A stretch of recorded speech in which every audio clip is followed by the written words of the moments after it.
Hello guys, welcome to the fiction series. Today we are gonna see, what if Naruto was born as a white fox and got harem?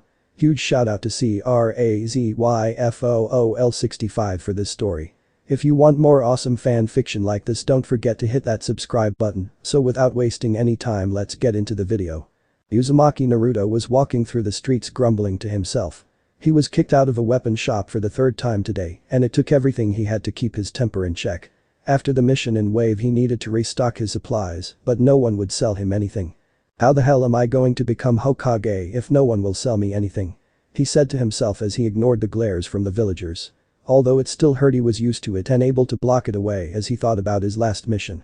His time at Wave had taught him a lot. When he just started his shinobi career as a genin, he had a very childish out view of it. He thought that in order to become Hokage all he needed was to know some cool jutsu, but now he understood the shinobi world better. Although shinobi are considered weapons, they are still human with emotions. The tears in Zabuza's eyes when Haku died proved that.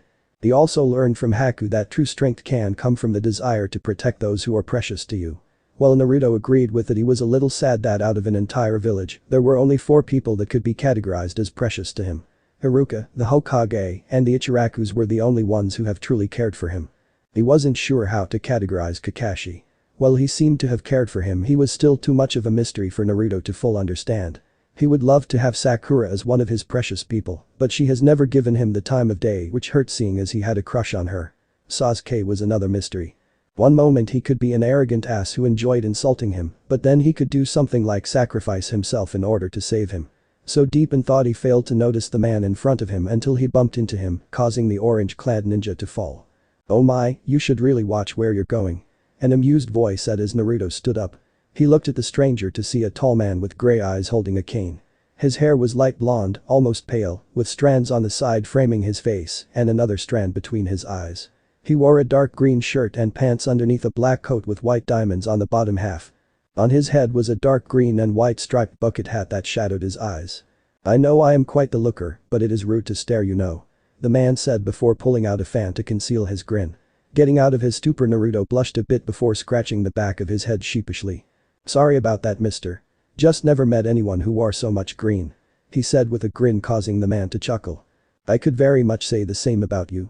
You'd think it'd be illegal to wear that much orange," he stated, causing Naruto to pout. Now that was uncalled for. "Why does everyone have a problem with orange?" he asked as he crossed his arms. "No need to pout, kid. Orange is just a difficult color to pull off, but I have to say it works with you," the man said, causing Naruto to grin. "I guess an awesome color like orange only looks good on an awesome shinobi like me," he said proudly, causing the man to laugh again. "Such a cheeky brat, I like it. Tell me, what's your name?" he asked while Naruto's eyes widened. A man was talking to him in such a friendly manner without the slightest bit of hate or fear in his eyes or voice. Getting over his shock, Naruto grinned like a fox and pointed a thumb at his chest. "The name's Uzumaki Naruto, future Hokage," he declared with confidence. "Uzumaki Naruto, huh? Well, I better remember the name of a future Hokage, right? I'm Urahara Kisuke," he said as he extended his hand. Seeing this, Naruto smiled as he shook the man's offered hand. "It's a pleasure to meet you, Urahara. So Uzumaki-kun, may I ask what was on your mind? You must have been in deep thought to just walk into me," Urahara asked curiously as a frown found its way on the blonde's face. "I needed to restock on some shuriken and kunai, but none of the ninja shops I've been to will sell me anything," Naruto answered angrily. Hearing this caused Urahara to frown before he smiled cheerfully. "Well, now that makes no sense. Why would they push away a potential customer? Tell you what, you can come to my shop and get all the supplies you need," he said, surprising Naruto. "What? You own a shop?" Naruto asked hopefully. Urahara put a hand over his heart in mock hurt. "Of course I do. Why would I say I do if I didn't?" he asked, causing Naruto to grin. "Alright then, let's go." He cheered as he got ready to run in a random direction. He barely made it 2 steps before Urahara grabbed the back of his collar.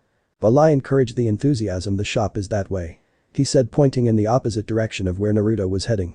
"Oops," was the intelligent reply Naruto gave as he scratched the back of his head. The two of them headed in the direction where Urahara pointed as they made idle chit-chat. Naruto could honestly say this was one of the best moments of his life. He was having a real conversation with someone who didn't seem to hate him. If he were honest with himself, then he could say that this stranger he just met has treated him better than his own teammates have since the formation of Team 7.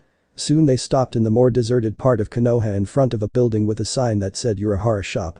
"So what do you think?" Impressive, right? I came up with the name myself. Urahara said proudly with a grin. Really? How on earth did you come up with a name like that? Naruto asked playfully. It just came to me really. He answered as he opened the door and the two walked in. We have a customer. He called out as three people entered from a door in the back. The first was a tall muscular man with lightly tanned skin. He had black hair with a large handlebar mustache that was connected to his long sideburns. He wore a pair of rectangular glasses, a white muscle shirt, gray pants and a blue apron. Flanking the man were two children, a boy and a girl. The boy had red hair and was wearing a white shirt with blue shorts. The girl wore a white shirt with a pink skirt with white dots on it. Her black hair that had a bit of a purple hue in it was tied into pigtails. After getting a good look at the three, Naruto took a quick glance at the shop. The shop is kinda small, but it's got a pleasant feel to it. Like it's more of a home instead of a store. He said with a smile. The moment those words left his mouth, the tall man's body went stiff as he stared at Naruto.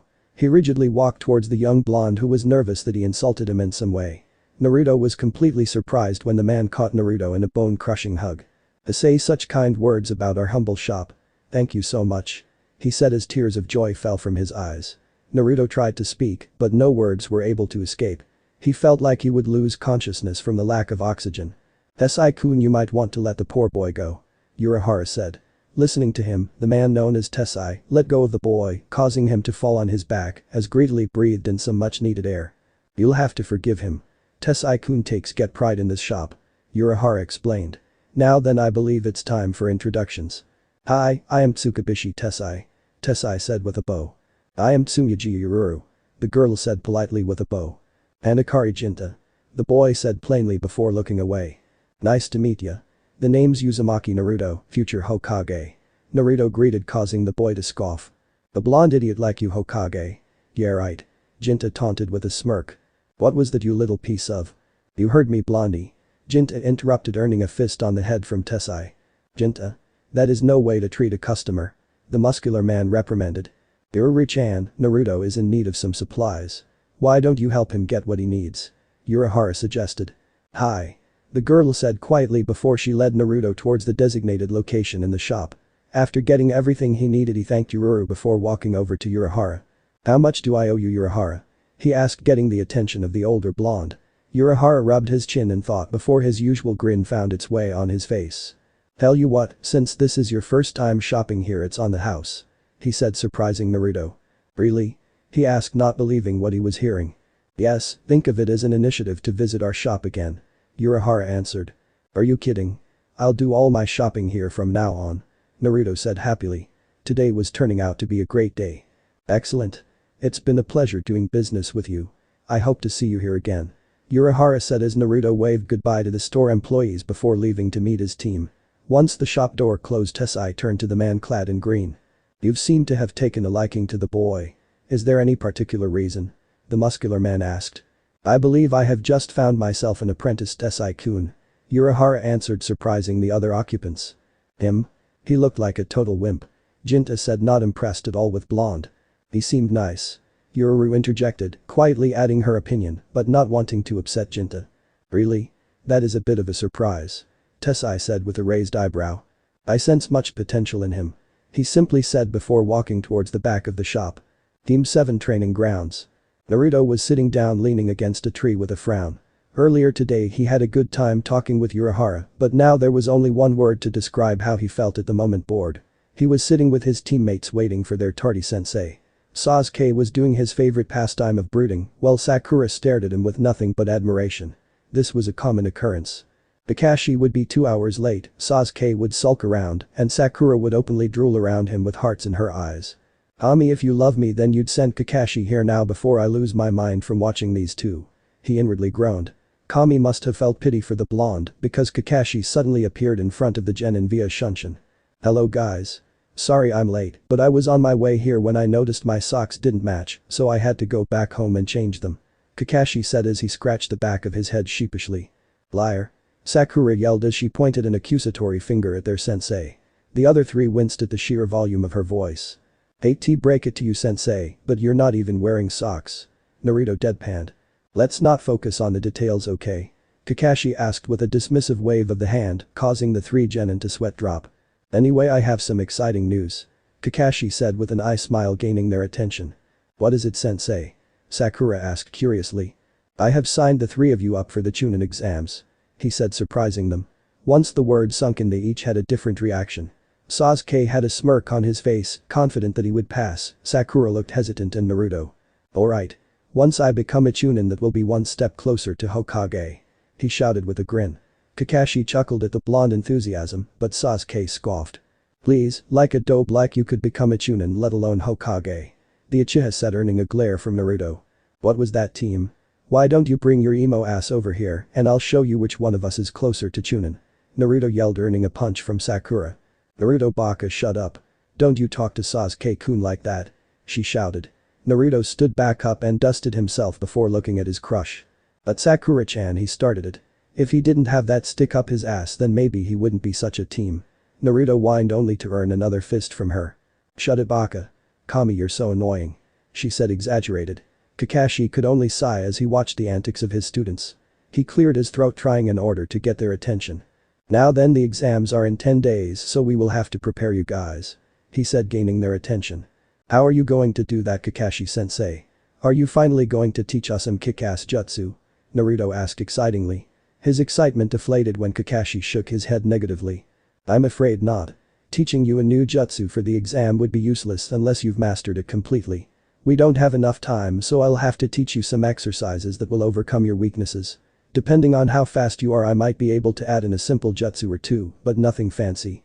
Kakashi explained, getting a nod of understanding from the other three. So what's the plan, sensei?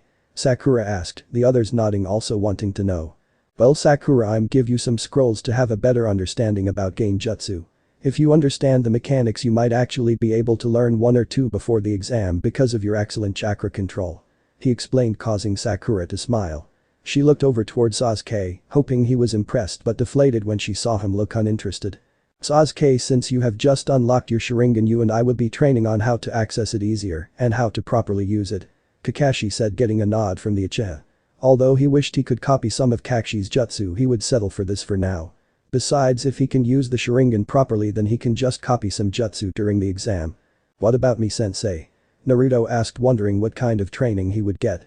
For you, Naruto, you will continue with the tree climbing exercise. Do that as much and as long as you can. Your biggest weakness is your chakra control, so hopefully this will help. Kakashi explained as silence filled the training field. Naruto blinked a few times as he registered what his sensei just told me. What? What do you mean I have to do the tree climbing exercise? How come they get to learn something new while I'm stuck climbing trees? Naruto asked angrily, causing Kakashi to sigh. Like I said, your chakra control is the worst on the team. Learning something new won't make a difference if you waste too much chakra. I'm sorry if this upsets you, but it's for the best. He reasoned in a bored tone. Or maybe you're just too lazy to teach all three of us, so you're ditching me. The blonde shot back. His outburst earned him a fist from Sakura. Shut up, Baka. Who cares, it's not like could learn anything useful anyway. She said, completely ignoring the fact that she only knew the basic academy jutsu while Naruto knew the shadow clone technique. For once she's right. A dope like you should quit wasting their time. Sasuke said with an arrogant smirk. Hearing this, Sakura practically fainted after hearing her crush agree with her. Hearing the way his teammates talked to him, Naruto felt his anger grow. Not wanting to deal with this, he looked at his sensei.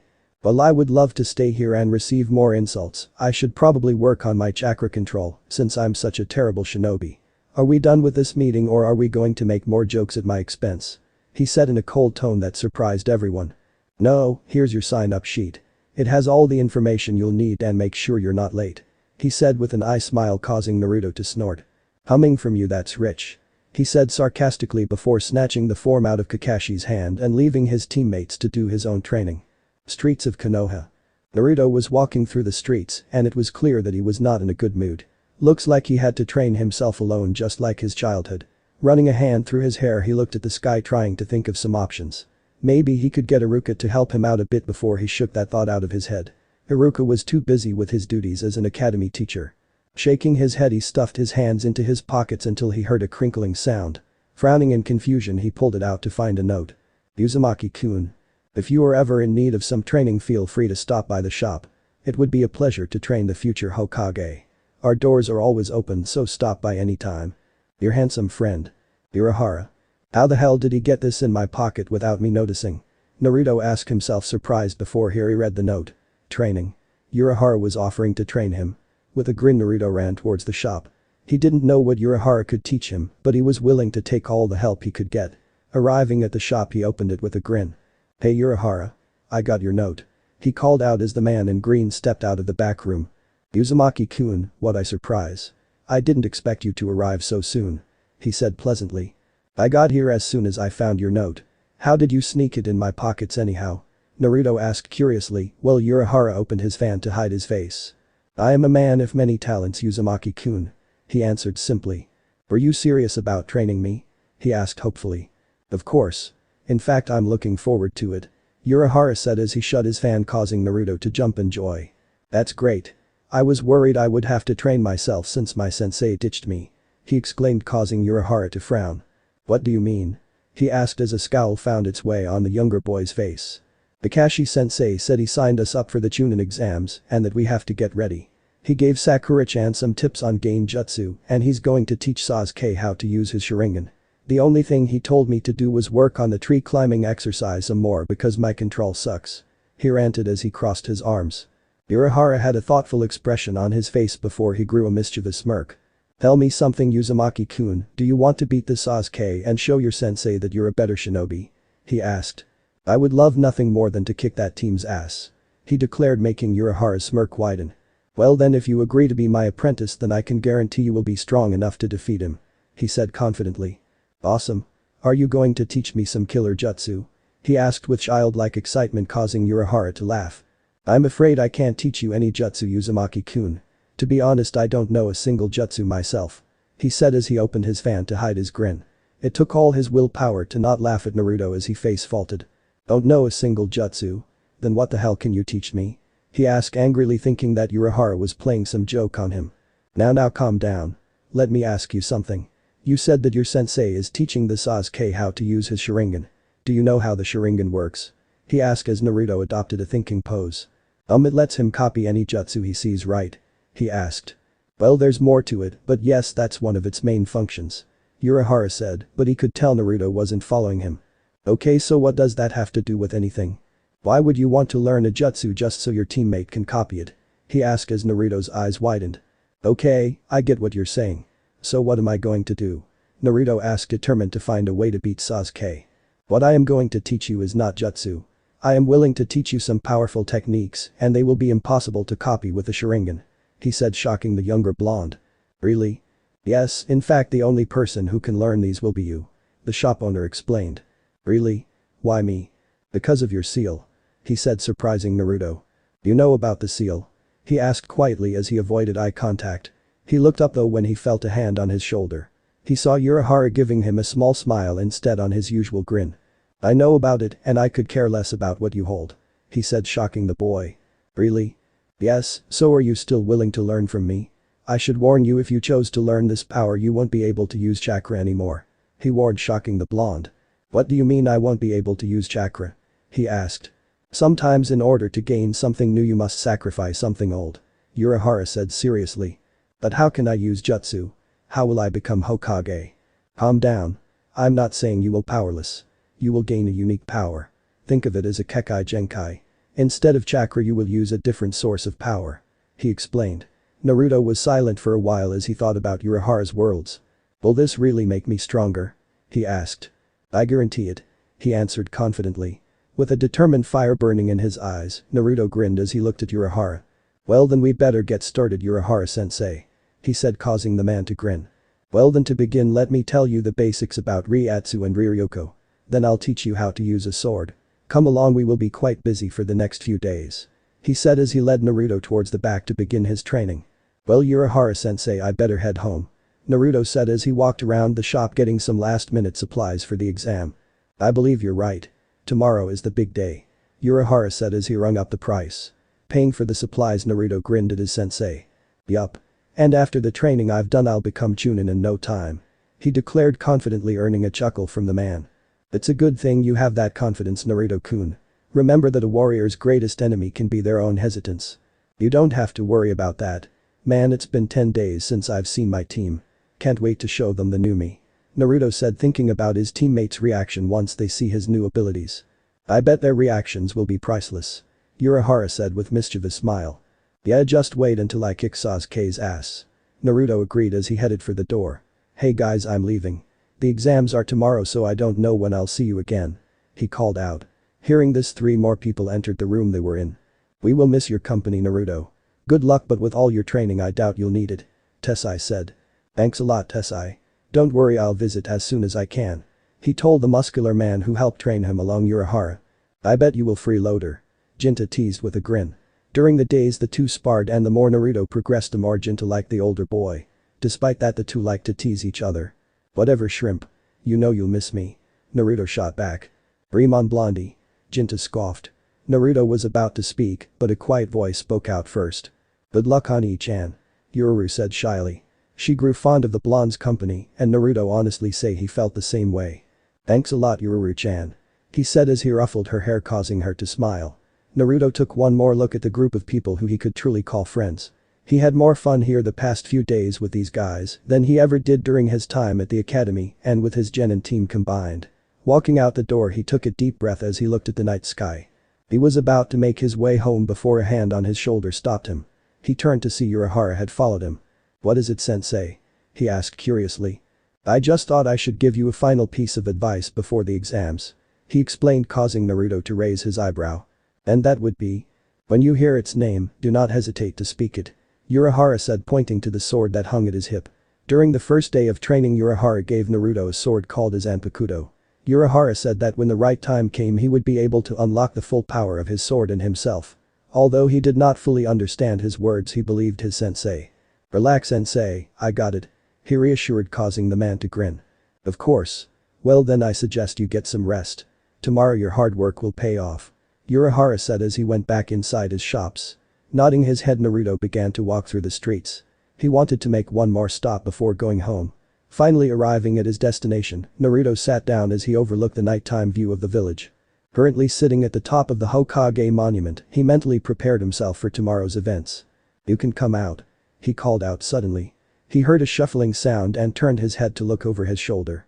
Standing behind him, he saw a boy around his age. He had short, spiky red hair. His eyes, that had black rings around them, were green, and he had no distinctive eyebrows. Above his left eye was the kanji for love. You were able to sense my presence. Impressive. He said in a monotone voice, but Naruto only shrugged. Maybe. Can I help you, or are you just here for sightseeing?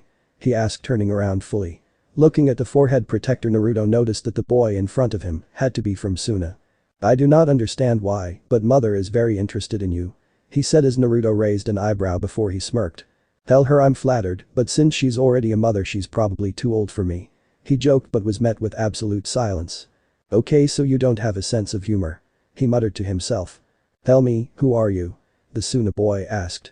Uzumaki Naruto. He said plainly. And you would be? Tsubaku no Gaara. He answered as his unblinking eyes continued to stare him down. I'm guessing you're here for the Chunin exams. Naruto guessed, getting a nod from the retreat. Yes, would I be correct in saying you two will be taking them? Yup, and I plan on passing with flying colors. He answered confidently. I see. I look forward to facing you, Uzumaki. Gaara said before he vanished in a whirlwind of sand. Araha. You're definitely a strong one, better keep an eye on you. Naruto said to himself as he left the monument in order to go home. Day of the exams, Ninja Academy. Uchiha Sasuke was standing in front of the academy with his teammate Haruno Sakura. Sakura kept swooning over the last Uchiha, but he chose to ignore her while they waited for the last member of their team. They haven't seen him in 10 days, but Sasuke didn't really care. The only thing that mattered was that he was more proficient with his Sharingan. Seeing him ignore her, Sakura sighed before cheering herself up by doing her second favorite activity, after drooling over Sasuke, of course, complaining about Naruto. Where is that baka? He's going to make us late. She screeched, causing Sasuke to flinch. Maybe you should have used these 10 days to learn how to control the volume of your voice. A voice said. They turned to see their teammate approaching them, but with a new wardrobe. Instead of his usual orange jumpsuit, he now wore black anbu pants, a long-sleeved black shirt with a large red Uzumaki spiral centered in the back and a smaller one over his heart. He also wore an orange sash around his waist that held a sword over his hip. After taking in his new appearance, his words registered, earning a scowl from the pink-haired girl. What did you say? She yelled. You didn't hear me? I guess your own yelling blew out your eardrums. Naruto said nonchalantly with a shrug of his shoulders. Who do you think you are talking to me like that? She shouted angrily, not liking his change in attitude. Sasuke watched silently, also wondering with the change in Naruto. The blonde stared at her a few moments before turning away. "Whatever, let's go," he said as he made his way inside the academy. He should have known they wouldn't change. After spending time at the Urahara shop, he realized just how poorly his team treated him while he just let it happen. Well, if they thought things would remain the same, they were sadly mistaken. "What do you think happened to him, Sasuke-kun?" Sakura asked, but like usual the Uchiha ignored her in favor of entering the building with Sakura following him, sulking at being ignored again. They were walking through the hallways and noticed a large crowd. "There's a slight disturbance here, most likely a genjutsu," Naruto thought to himself as his team observed what was happening. Two kids stood in front of the door, and by the looks of things they weren't letting anyone pass. "Just let us through so we can take the exams," a girl with brown hair tied in two buns pleaded, only to be pushed away by one of the two guarding the door. "That was a very unyouthful thing to do," a boy wearing a green spandex suit said. He had a bowl cut and his eyebrows were massive. The boy snorted before punching the green spandex boy, who fell to the ground. "Rookies like you have no place here," one of the boys said. "So why don't you save yourself the trouble and run back home?" the other added with a smug smile. "Okay, drop the act," Sasuke said, drawing attention to himself. "What act?" one of the boys asked. "This pathetic genjutsu. Drop it so we can go to the third floor," the Uchiha said arrogantly as the crowd started to murmur with each other. "So cool," Sakura squealed with hearts in her eyes while Naruto groaned. "And you're supposed to be the rookie of the year," he said in exaggeration, causing Sasuke to narrow his eyes. "What's that supposed to mean, dope?" he asked, annoyed. "It means you just told our competition how to advance. We're shinobi and yet you just helped an entire hallway of enemies. Bravo, Mr. Rookie of the Year," he said sarcastically, causing a few members of the crowd to snicker. "Naruto, you baka. How dare you?" Sakura began, but Naruto held up a hand stopping her. Yeah.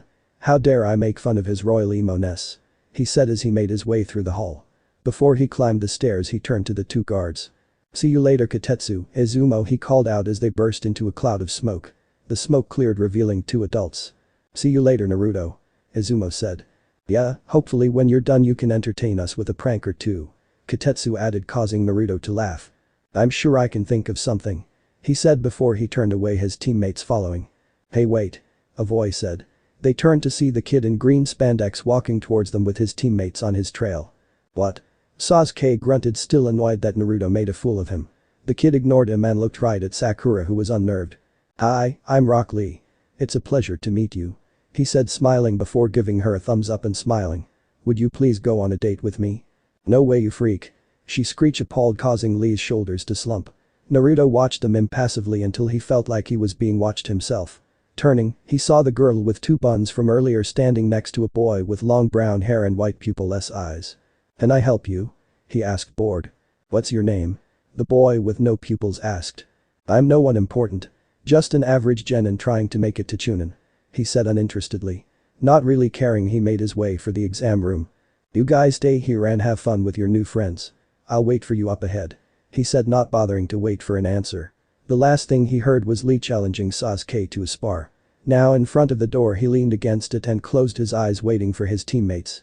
Feeling the presence of two familiar people, he opened his eyes and was greeted with the sight of his green-faced teammates. "What the hell happened to you?" he asked. Sasuke refused to speak, so he turned toward Sakura. "Eyebrows spandex. Sunset," she said, unable to form complete sentences. He looked at her questionably and took one final look at Sasuke, noticing a bruise on his cheek. "I'm guessing that guy kicked your ass," he said, causing the Uchiha to scowl, but he did not say anything, confirming Naruto's thoughts. "Well, now looks like you're all here," a voice said. They turned to see Kakashi standing by them with his common eye smile. "What are you doing here, sensei?" Sakura asked. "Aren't I allowed to wish my adorable team of genin good luck before their exam?" he asked in mock hurt before examining them. "I know Sasuke's ready for this. What about you, Sakura? How were those notes on genjutsu?" he asked while Sakura fidgeted nervously. They really helped, sensei," she lied. Truth was she never even glanced at the scrolls Kakashi gave her, but in her defense she was very busy. She bought a couple of new outfits and hair care products, hoping to impress Sasuke. Unfortunately for her, she failed every try. "That's good. What about you, Naruto?" he asked as he looked at blonde, noticing his new wardrobe. Naruto didn't answer. He stared at Kakashi for a few seconds before shrugging. His team stared at him, not used to him being silent. Usually by now he would be bragging about how strong he got. "I noticed the sword you're carrying. Why the sudden interest?" Kakashi asked, trying to get a response. Again Naruto stared at Kakashi before sighing. "Well, I'm flattered you'd pretend to take a sudden interest in my training, sensei. I don't want to be late for my exams," he said before passing Kakashi and entering the exam room. His team stood there shocked by his new behavior. Snapping out of it, Sasuke followed Naruto into the exam room, shortly followed by Sakura. Kakashi stood there in thought. Is he holding a grudge because I decided to teach Sasuke how to use his Sharingan? Oh well, I'll make it up to him with some training after the exams, he said to himself before walking away to the Jonin lounge. Exam room. The moment Team 7s entered the exam room, they were shocked. In front of them was a sea of genin from different villages. All these people, they look incredibly strong. Are they all here for the exam? Sakura panicked inwardly. Maybe she should have taken her training a little bit more seriously. What was she thinking? She knew her precious Sasuke would save her if she was in trouble. There are some strong ones here, finally a chance to test myself, Sasuke thought with a smirk. I'll finally be able to show everyone that the dead last is gone. Just wait, Naruto thought. Although he looked bored on the outside, inside he was shaking with excitement. Team 7's thoughts were interrupted by a loud squeal. Sasuke-kun, you're here. An excited voice before a yellow and purple flash ran towards them and latched itself on Sasuke. Seeing this caused Sakura to scowl. What do you think you're doing, Ino pig? Get your hands off Sasuke-kun. Sakura shouted at the blonde girl who was strangling Sasuke with her hug. She looked at Sakura with a bored expression. Oh, it's you, forehead. Can't you see that Sasuke-kun and I are busy catching up? She asked while Sasuke tried to escape her grasp. You guys are here too? Troublesome. A lazy voice said. They looked to see Shikamaru and Choji walking towards them. Looks like the gang's all here. A loud voice added. A few feet from the Kiba, Shino and Hinata made their way over. I'm actually glad you're here, Sasuke. Now I can kick your ass, Kiba declared. Trying to sound tough, dog. Tough luck because no one believes your act, Sasuke said with a smirk, causing Kiba to glare. Maybe we should calm down, Kiba. Hinata stuttered, not wanting to make a scene. Shino, who observed the others, silently turned his attention to Naruto, who hadn't acknowledged any of them. Interesting, the last time he saw the blonde he practically demanded their attention, but now it looked like he could care less. Naruto-san. Shino greeted with a nod, causing the others to look at the blonde, shocked that he's been so quiet. They were even more surprised when they saw him wearing something besides his usual orange jumpsuit. Shino, good to see you again. Naruto greeted with a small smile and nod. He didn't know Shino that well, but he never once made fun of Naruto, so he was okay in his books. Geez, Naruto, you look different, Choji commented while Kiba snorted. The dead last is probably trying to look cooler to hide the fact that he sucks, he taunted with a smirk, trying to make the blonde lose his temper. He felt a shiver run down his spine when he saw the blonde cold smirk and emotionless eyes staring at him, as if he was looking at his very soul. I look forward to proving you wrong, Mutt, Naruto said calmly. Would you rookies do us all a favor and shut up? Someone said. The said rookies turned to see an older boy with silver hair wearing glasses approach them. And just who are you supposed to be? Shikamaru asked, although it sounded like he could care less. The name's Kabuto. And here's a piece of advice. If you want to survive, take this seriously. Right now you're acting like this is a school reunion. Act like the shinobi you are instead of a couple of little kids, he scolded in an annoyed tone. Who the hell do you think you are talking to us like that? Ino asked, aggravated. I'm a more experienced shinobi who's just trying to save you, he shot back smoothly. And how exactly are you saving us? Sakura asked incredulously. If you'd look around you'd see you're attracting some attention, he replied, causing the others to look around the room, seeing what he was talking about. Almost every genin in the room were glaring at them. See? Everyone's a bit on the edge because of the exams. If you continue to be as loud as you were, someone might snap and beat the crap out of you, Kabuto said with a smirk as he watched the rookies take a step back. He was about to continue, but an incredible wave of killer intent filled the air. Kabuto and the other Konoha genin looked around for the source and were surprised to see it was coming from Naruto. While Kabuto was talking with the others, Naruto decided to scope out the competition. Looking around, his eyes met with a pair of familiar green eyes. Gaara was also in the room, and his eyes were staring directly at him. The two of them stared at each other, releasing their killer intent, which was unconsciously affecting the others in the room. Smirking at the Suna genin, Naruto pointed his thumb to his neck and made a cutting motion which shocked Gaara's two teammates. Then Naruto saw something on Gaara's usual blank face, a smile. But it wasn't a happy smile, it was a psychotic one. Naruto turned away to see the others looking at him with their eyes widened. What? Is there something on my face? He asked as he felt his face causing them to face fault. What do you mean, what? What the hell was that? Kiba yelled. I have no idea what you're talking about, doggy. Naruto said with a shrug before turning to Kabuto. You look like you know how things work around here. He commentated, causing the silver-haired teen to smirk. Well, this isn't my first time taking the exams. He explained. Really? How many times have you taken it? Sakura asked curiously. This is my 7th. He said, surprising them. So then you suck? Kiba asked, causing Kabuto to sweat drop. No, it means the exams are far more difficult than you thought. He explained a bit defensively. But then he pulled out a deck of cards. On the plus side, I've been able to gather quite a bit of information. What are those? Choji asked, not understanding the point of the cards. These are shinobi skill cards. They can tell me a little bit about anyone in this room. He said proudly. Anyone? Sasuke asked with a hint of interest. Yay, why do you have someone in mind? He asked. Broccoli of Konoha. Uchiha said. Sabaku no Gaara of Suna. Naruto added, making the others look at him curiously. You know their names? That takes away the challenge. Kabuto said as he shuffled the deck before pulling 2 random cards out. Focusing his chakra, the card was soon filled with information on the 2 mentioned genin. First up we have Rock Lee. Teammates are Hyuga Niji and Tenten with Mido Guy as their sensei. He completed 20 D rank missions and 11 C rank. His taijutsu is off the charts. This will be his first year taking the exams. Nothing else worth mentioning. Now then, Sabaku no Gaara. Since he's from a foreign village, I have less info on him. I don't have much on his techniques, but he has completed 8 C rank missions and 1 B rank. The most interesting thing is that he's come back from every mission without a scratch. Looks like you chose the wrong shinobi to mess with Blondie. Kabuto said as he placed the cards back into his deck. He looked at Naruto, expecting him to be nervous, but was surprised to see a feral grin on his face.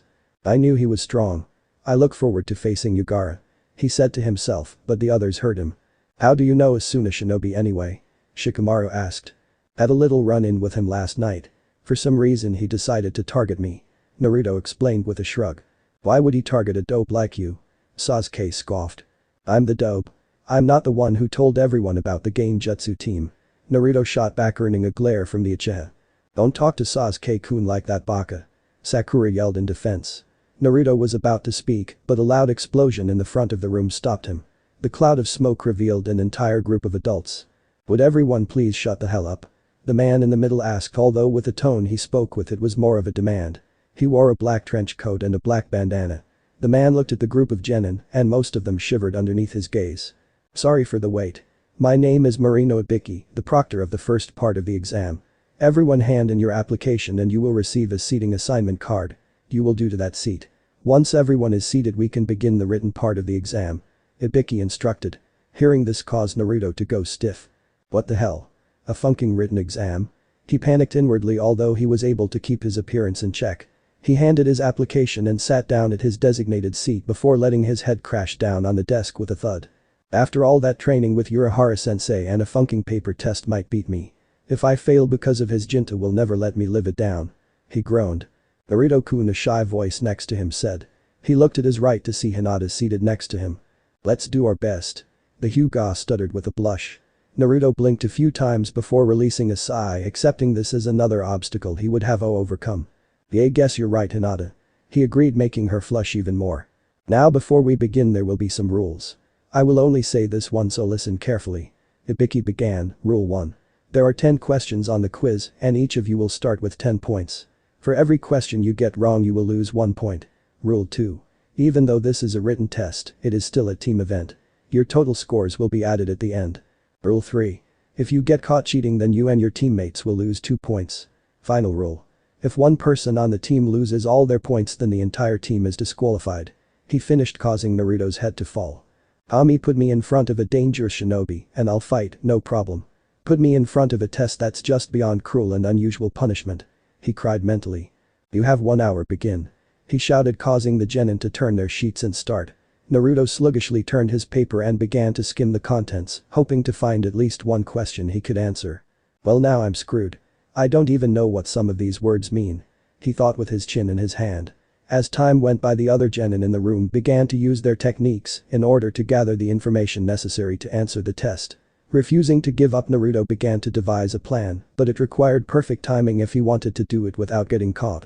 I can cheat 5 times before I lose all my points, but it's better safe than sorry. He thought to himself as he observed the room occupants waiting for the moment to strike. 35 minutes into the exam it happened.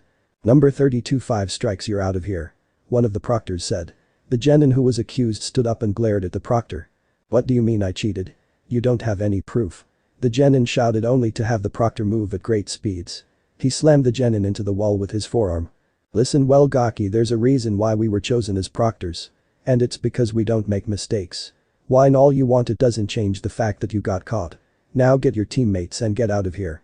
The proctor said as he let go of the genin. Now. Bakudo number 1. Sigh. Restrain, he thought as he pointed his index and middle fingers at the proctor. The proctor was about to make his way back to his seat when his arms suddenly locked behind him. What the hell? He shouted surprised as he tried to move his arms but couldn't. His sudden outburst and struggle caught the attention of everyone in the room except for Ibiki, who was watching the distracted genin discreetly. His eyes landed on Naruto, who tapped the shoulder of the genin at his left. Inamuri. Force slumber, he muttered as he placed his open palm in front of his face. Soon the genin's head lulled as he fell unconscious. Checking to make sure they were still distracted with the restrained proctor, he switched papers with the genin he knocked out and wrote his name on instead. Once done, he cancelled his earlier technique and the proctor was able to move his arms freely. Hey, getting caught can definitely kill you, but if you can make a distraction to draw attention somewhere else, Naruto trailed off with smirk. What was that? Someone asked. No clue. One moment I was walking to my seat, the next thing I know I can't move my arms. The proctor said confused. Boy proctors. This guy just fell asleep and now he won't wake up. I think he's hurt or something. Naruto called out, sounding surprised. Ibiki smirked as he walked over there. He looked over the unconscious genin before looking at the blonde. He's fine, just unconscious. Guess we'll have to send him and his away. He said before the fallen genin's teammates carried him away, wondering what happened. I have no idea what that blonde Gaki did, but whatever it was good. Ibiki thought. He glanced at the clock to see it was time for the final question. Alright, get ready. It's time for the final question. Ibiki shouted, getting everyone's attention. But before we begin, I'm adding one more rule. Damn it. Another rule. Naruto shouted in his mind. Alright then, I'm giving you a choice. Will you accept or reject the next question? He asked, confusing the others. What happens if we chose to reject it? Temari asked. If you chose to reject the question, then you forfeit all your points and fail automatically. Not only that, but your teammates will fail alongside you. Ibiki explained, shocking them. What? If we fail, then why would anyone Hozo reject the question? Someone shouted. I was getting to that. If you try to answer the last question but get it wrong, you will fail and never be able to apply for the Chunin exams again. He said as the room became silent. You can't be serious. There are people here who have taken the exams multiple times. Kiba shouted, causing Ibiki to smirk. Maybe, but I didn't make the rules last year. I guess you're just unlucky because this year I am. He stated, causing Kiba to shut up, though he was glaring at him. Anyone who wants to quit, raise your hands. When your number is confirmed, you and your teammates can leave the room and try again next year. Ibiki continued. Hiroom was in a tense silence before genin began to raise their hands. Slowly the number of occupants diminished. Ibiki looked at Naruto to see him staring right back at him. Remembering his little stunt earlier, he decided to test the blonde. What about you, blondie? You're not nervous or anything, are you? He asked with a malicious smirk. Naruto just looked at him before giving the man a smirk of his own. The day I put this forehead protector on, I swore my life to this village. If I'm willing to risk my life, then what makes you think I'll be afraid of a little question? As far as I'm concerned, this question is just an enemy, and what kind of enemy gives its target the choice to run? He said, placing his hands behind his head in a relaxed manner, his eyes never once leaving Ibiki's. Looks like that plan backfired. Not only is he not afraid, but his little speech seemed to have calmed the others' nerves. Looks like I'll have to pass them. Ibiki thought to himself as he examined the other occupants, seeing that their nervousness was gone. I'll give you one more warning, quit while you're ahead. He said in a final attempt to intimidate them. Take your warning and shove it. I'm not going anywhere. Naruto said, grinning. Oh really? In that case I only have one thing to say, you pass. Ibiki said with a grin. What do you mean we pass? What about the final question? Sakura asked, confused. I mean that everyone remaining in this room has passed. And as for the last question, there isn't any. Ibiki answered. So what was the point of scaring us like that? Temari shouted. The goal of the first 9 questions was to observe your information gathering abilities. If you are caught in the real world, then the consequences are a bit more severe than simply failing a test. He said as he took off his bandana, revealing multiple scars and burn marks. The final question was to test whether or not you had the guts to continue on despite the dangers up ahead. In the future you will receive missions that could be impossible for you to refuse. He explained as he put his bandana back on. Once more you have all passed the first stage, and I wish you luck in the second part. He finished as a black blur shot through the window. Kunai flew through the air, spreading out the blur to reveal a banner that said the second examiner, the sexy and single Mitarashi Anko. It's way too early for you to celebrate. I'm the second examiner, Mitarashi Anko. A woman with purple hair shouted. The room went quiet as they stared at her wide-eyed. They just finished the first part of the exam and they were already pushed into the second. Mitarashi Anko led the group of Chunin hopeful to the location of the second exam. When they arrived, the younger shinobi just stared. This is where the second stage of the area will be held. Welcome to Training Ground 44, or you can call it by its other name, the Forest of Death. Anko said ominously, causing some of the genin to shiver. Right in front of them was a dangerous-looking forest surrounded by a large metal fence. It looks kinda creepy. Sakura muttered as she fidgeted nervously. Sasuke and Naruto said nothing as they looked straight ahead, making Sakura frown. She could expect a silence from Sasuke, but Naruto would usually say something to comfort her, but he didn't even spare her a single glance. Now that she thought about it, Naruto barely said anything to her, let alone asking her out, which was always a good ego boost, even though she would never agree to one of his invitations. Of course it's a kinda creepy. With a name like the Forest of Death it comes with the territory, don't you think? Anko taunted. She looked around the group to see her taunted was unnerving many of them, but when her eyes landed on Naruto she frowned. The blonde didn't look the least bit fazed. As if sensing her eyes on him, he smirked. You can try and scare us all you want, but it will take more than a few words to get to me. Naruto said, making Anko narrow her eyes before she smirked. Faster than you can blink, Anko pulled out a kunai and threw it at Naruto. The blonde tilted his head, letting it fly right by him, leaving a small cut on his cheek. He looked at Anko only to see she was missing. Pretty confident, aren't you? A voice asked from behind him. He glanced over his shoulder and saw Anko standing there. It's always people like you who die first. She said as she leaned over his shoulder and licked the blood that was coming from his cut. How wasteful, spilling all this rich and delicious blood. She added as she began to lap at the blood. Naruto smirked as he gently stroked her cheek. Well, if it's as delicious as you say, it would be a shame to waste it. Drink up as much as you want. He said calmly. Many of the genin blushed at the strange yet erotic scene in front of him. How kind of you. Anko said before she felt a shift in the air. Quickly pulling out another kunai, she turned around and pressed it around a long tongue that held her previously thrown one. I believe you dropped this. A shinobi from Kusagakure said. Village hidden in the grass. Oh, thank you. Anko said innocently, as if she didn't have a kunai pressed against the other's tongue. The grass ninja did not move though, she simply stared at the two of them with an odd gleam in her eyes. Unless you want to die, I suggest you move. Anko said, annoyed. That seemed to have snapped the grass ninja back to her senses. I'm sorry, but you and I are kind of the same. The sight of fresh blood drives me a bit crazy. She explained as she walked back to her team. Hearing this made Anko blink and grin. Well, if that's the reason why, I guess I can't blame you. Anko said as she watched the grass ninja carefully. Naruto watched the scene quietly, feeling something off about the grass ninja. That one is strong, but there's something weird about her chakra. It's much darker than a normal genin should be. He thought before he heard the loud voice of Anko. Alright then, before we begin I have to give you something. She shouted, gaining everyone's attention. She reached into her trench coat and pulled out a stack of paper, confusing the others. I'll need every one of you to sign these consent forms. She stated. Why do we have to sign something like that? Sakura asked, but gulped when she saw a mischievous grin grow on Anko's face before he looked right at the pink-haired girl.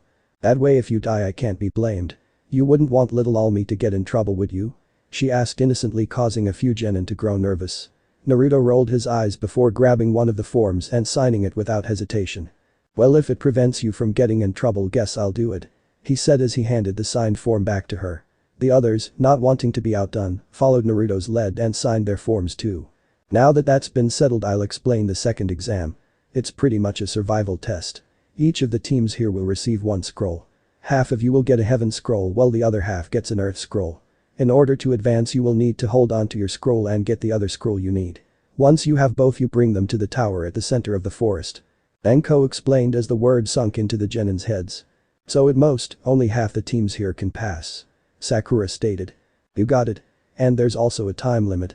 You have exactly 5 days to fulfill your objective. She said, surprising them. You expect us to live in Hat Forest for 5 days? Ino shouted. What are we supposed to do for food? A horrified Choji asked. That's your problem, not mine. You're shinobi, so a simple campout shouldn't be too difficult. As for food, this forest is full of edible things.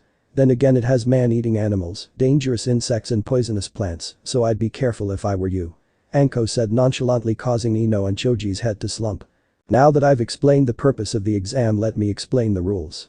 In order to pass you need both scrolls and all 3 of your teammates alive. You are not allowed to leave the forest under any circumstances. And you are not allowed to open the scrolls until you reach the tower. If you break any of these rules you will not make it to the next stage. So get your scroll and chose a get. She stated. Teams were about to turn to get their scrolls when they heard her voice again. Before you go, let me give you some advice, stay alive. She said with a grin that sent shivers down everyone's spine. Soon the teams got their scrolls and chose a gate to wait by. Team 7 stood by gate 12, waiting for the second exam to begin. 5 days stuck in a forest, great. Sakura said nervously before looking at Sasuke. But with Sasuke-kun on our team we'll be fine. What did I ever see in her? Naruto asked himself while rolling his eyes. He looked at his team before looking at the forest. Survival, that was something he could do. After all, when you live in a village, who would like nothing more than to see you die? Your whole life is pretty much a survival test. Hey Dobe, let me hold the scroll. You'd probably just drop it or something. Sasuke said as he held out his hand towards the blonde. Naruto however ignored him as he was still looking at the forest. Naruto baka, don't ignore Sasuke-kun. Give him the scroll now. Sakura yelled, causing the 2 boys and the Chunin who was guarding the gate to wince. Recovering from the pain, Naruto glared at her, which caught her off guard. He never glared at her before. He wordlessly tossed their heaven scroll to the Uchiha and resumed his thinking. Suddenly a small alarm went off and they looked at the Chunin who was looking at his watch. He undid the locks and chains around the gate and looked at Team 7. Alright, the second exam has officially begun. Good luck. He said to them as they entered the forest. It's finally time to see the results of my training. Naruto thought to himself as he and his team ran through the forest. About 1 hour or so into the exam. Team 7 slowed down their pace as they walked through the forest. They came to a stop when they heard the sound of screaming run through the forest. This place gives me the creeps. Sakura shivered. Calm down, we'll be fine. Naruto said. It was true that he got over his crush on her and he definitely wasn't going to take her crap anymore, but she was still his teammate and it wouldn't do him any good if she panicked. Would you two shut up for a minute?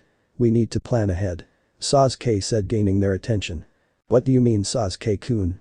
Sakura asked. We have 5 days to get the scroll. Not only that, but until we get it we are stuck in a forest that is filled with enemies. We can't just go walking around casually. He explained, getting a nod from the 2. So what do you think we should do? Sakura asked, but it was Naruto who spoke. I think we should rest for the first day. He said, causing the others to look at him strangely. Why would we just rest, you baka? We need to get a scroll. Sakura yelled. Let the dope speak. He might say something useful. Sasuke said, surprising them. Well, the Uchiha did not particularly like Naruto, he couldn't deny the fact that he could be surprisingly resourceful. Think about it. Most teams will most likely be freaked out and rush. While they rush we can gather supplies. We don't know this area at all, so if we're injured and unprepared we're seriously screwed. So we can set up some traps, look for some edible food and water, and then we can strike when the other teams are weakened. Naruto reasoned, shocking his teammates. Naruto, the class idiot, actually made some valid points. As much as I hate to admit it, he makes some good points. We'll scavenge around and wait a day for the other teams to tire themselves out. The 3 of them were about to secure some food when a powerful gust of wind appeared. The wind was strong enough to send the 3 of them flying. When the wind cleared, Sasuke looked around to see Sakura lying next to him, but he couldn't see his blonde teammate anywhere. We were careless. And now an enemy was able to separate Naruto from us. Sasuke thought as he clenched his teeth. He stood up and walked over to Sakura. Sakura, get up. He shouted as he tried to wake her up. Sakura began to stir and she groggily looked up. What happened? She asked. Most likely an enemy attack. He said, gaining Sakura's full attention. Are you sure? Yes, that wind wasn't natural. They also separated us from Naruto. He explained. That baka is so useless. We're under attack and he lets himself get separated from us. When I see him I'm kicking his ass. She yelled, ignoring the fact that it was the enemy's fault. Funny. You say that as if you're going to be leaving here alive. A voice said. They looked ahead to see the grass ninja from earlier, but he was alone. I've heard many things about you, Uchiha Sasuke. I hope you will be able to entertain me. He said before he charged at the 2 of them. But Naruto. What hit me? Naruto groaned as he stood up, rubbing his head. He looked around and he saw that he was alone. Where are Sakura and the team? He asked himself. You should worry about yourself instead of your teammates. A voice said. He looked ahead and saw 2 shinobi staring at him. Standing behind them was a very large snake. Naruto narrowed his eyes, remembering they were the teammates of the grass ninja from earlier. To make this easier, I am calling the two of them crime and punishment because they each had the kanji for it on their hats. What the hell do you want? Naruto asked, keeping a careful eye on them. Well, our leader wanted to test the Uchiha, but we didn't want to be bored, so we thought we'd keep you company. Crime said. What the hell does your leader want with Sasuke? Naruto asked. Nothing that you should worry about, especially since you won't live long enough to see him again. Punishment yelled as he charged towards the blonde. He went for a right hook, but Naruto dodged at the last second. He grabbed Punishment's arm and kneed him in the gut before throwing him towards a tree. He was about to continue his attack when he saw a shadow looming over him. He was just able to avoid the giant snake that lunged at him. 3 versus 1, that's so fair. Naruto said sarcastically as he avoided the tail of the snake, only to be at the receiving end of kick, courtesy of Crime. There's no such thing as fair for us shinobi. Crime said as he threw a handful of shuriken. Naruto drew his sword and blocked the shuriken and ducked in time to avoid a roundhouse kick from Punishment, who recovered from Naruto's earlier attack. Naruto did a sweep kick that caught Punishment off guard. He quickly stood up and slammed his fist in the gut of his opponent, causing him to the ground hard enough to make cracks. Heido number 1. Show. Thrust, he said as he pointed his finger towards the giant snake's head. Suddenly a force was created from the finger that hit the snake's head, causing it to stagger back. Neat trick, but it won't be enough. Crime said as he aimed at Naruto with a kunai in hand. Naruto was able to block whether it was out of pure instincts or not. Naruto rolled out of the way, just avoiding another kick, but this one was from Punishment. Naruto stood on his feet, shaking the cobwebs out of his head when the tail of the snake slammed in chest, sending him crashing into a tree. Naruto glared at the snake but heard a hissing sound. He glanced at his left to see a kunai embedded in the tree. And it had an explosive tag. The following explosion sent Naruto flying away until he hit the ground. He stood up and glared at the 3 in front of him. Okay, so I'm facing 3 opponents at once, and one of them is a giant-ass snake. I better get rid of that first, and then I'll work on those 2 clowns. Okay, I hope you had your fun because now it's my turn. Naruto said. Talk all you want, but it's pointless. Crime yelled as he ran towards the blonde. Blind release. Great breakthrough, he shouted as a gust of wind was sent towards Naruto. Naruto jumped in the air to avoid it. He prepared himself for a counterattack but felt a presence above him. He looked up in time to see Punishment complete a few hand seals. Water release. Wild water wave, Punishment yelled from above as a powerful torrent of water slammed Naruto to the groggily got up only to feel the ground beneath him shake. The floor around him began to crumble as the giant snake shot from the ground, swallowing the earth and Naruto with it. But Sasuke and Sakura. High release. Great fireball technique, Sasuke said as he fired a large fireball at the grass ninja. The ninja was able to dodge it easily. Smirking, the ninja flung 2 kunai knives at Sasuke, who stepped back letting it hit the ground in front of him. His eyes widened when he saw the explosive tags attached and was barely able to move away before caught in the explosion. Sasuke looked around for his opponent but couldn't find him anywhere. Suddenly he felt the floor beneath him shift. His eyes widened before he jumped away, dodging a slash from the kunai the grass ninja held as he shot out from the ground. Don't touch my Sasuke-kun. Sakura yelled as she threw a handful of shuriken. Their opponent just shifted his body, avoiding the projectiles easily. I have no use for you, little girl. He said as he did a few hand seals. Hidden shadow snake hands, he said, raising his arm toward Sakura. Then out of nowhere, snakes shot out from his sleeve, all heading towards the pink-haired shinobi. Sakura froze, not anticipating an attack like this. Preparing for the worst, she closed her eyes waiting for the pain. But nothing happened. She opened her eyes and saw that Sasuke threw his shuriken in order to cut the snakes before they reached her. Sasuke-kun, you saved me. I knew you cared. She shouted, relieved, but cringed when she saw his glare. Stop playing around, Sakura. This isn't a game. This guy can really kill us. He shouted. How can she still think about a ridiculous crush right now? Didn't she understand the danger they were in? I certainly hope your other teammate is faring better than the girl. The ninja said, gaining their attention. Naruto? You know where he is?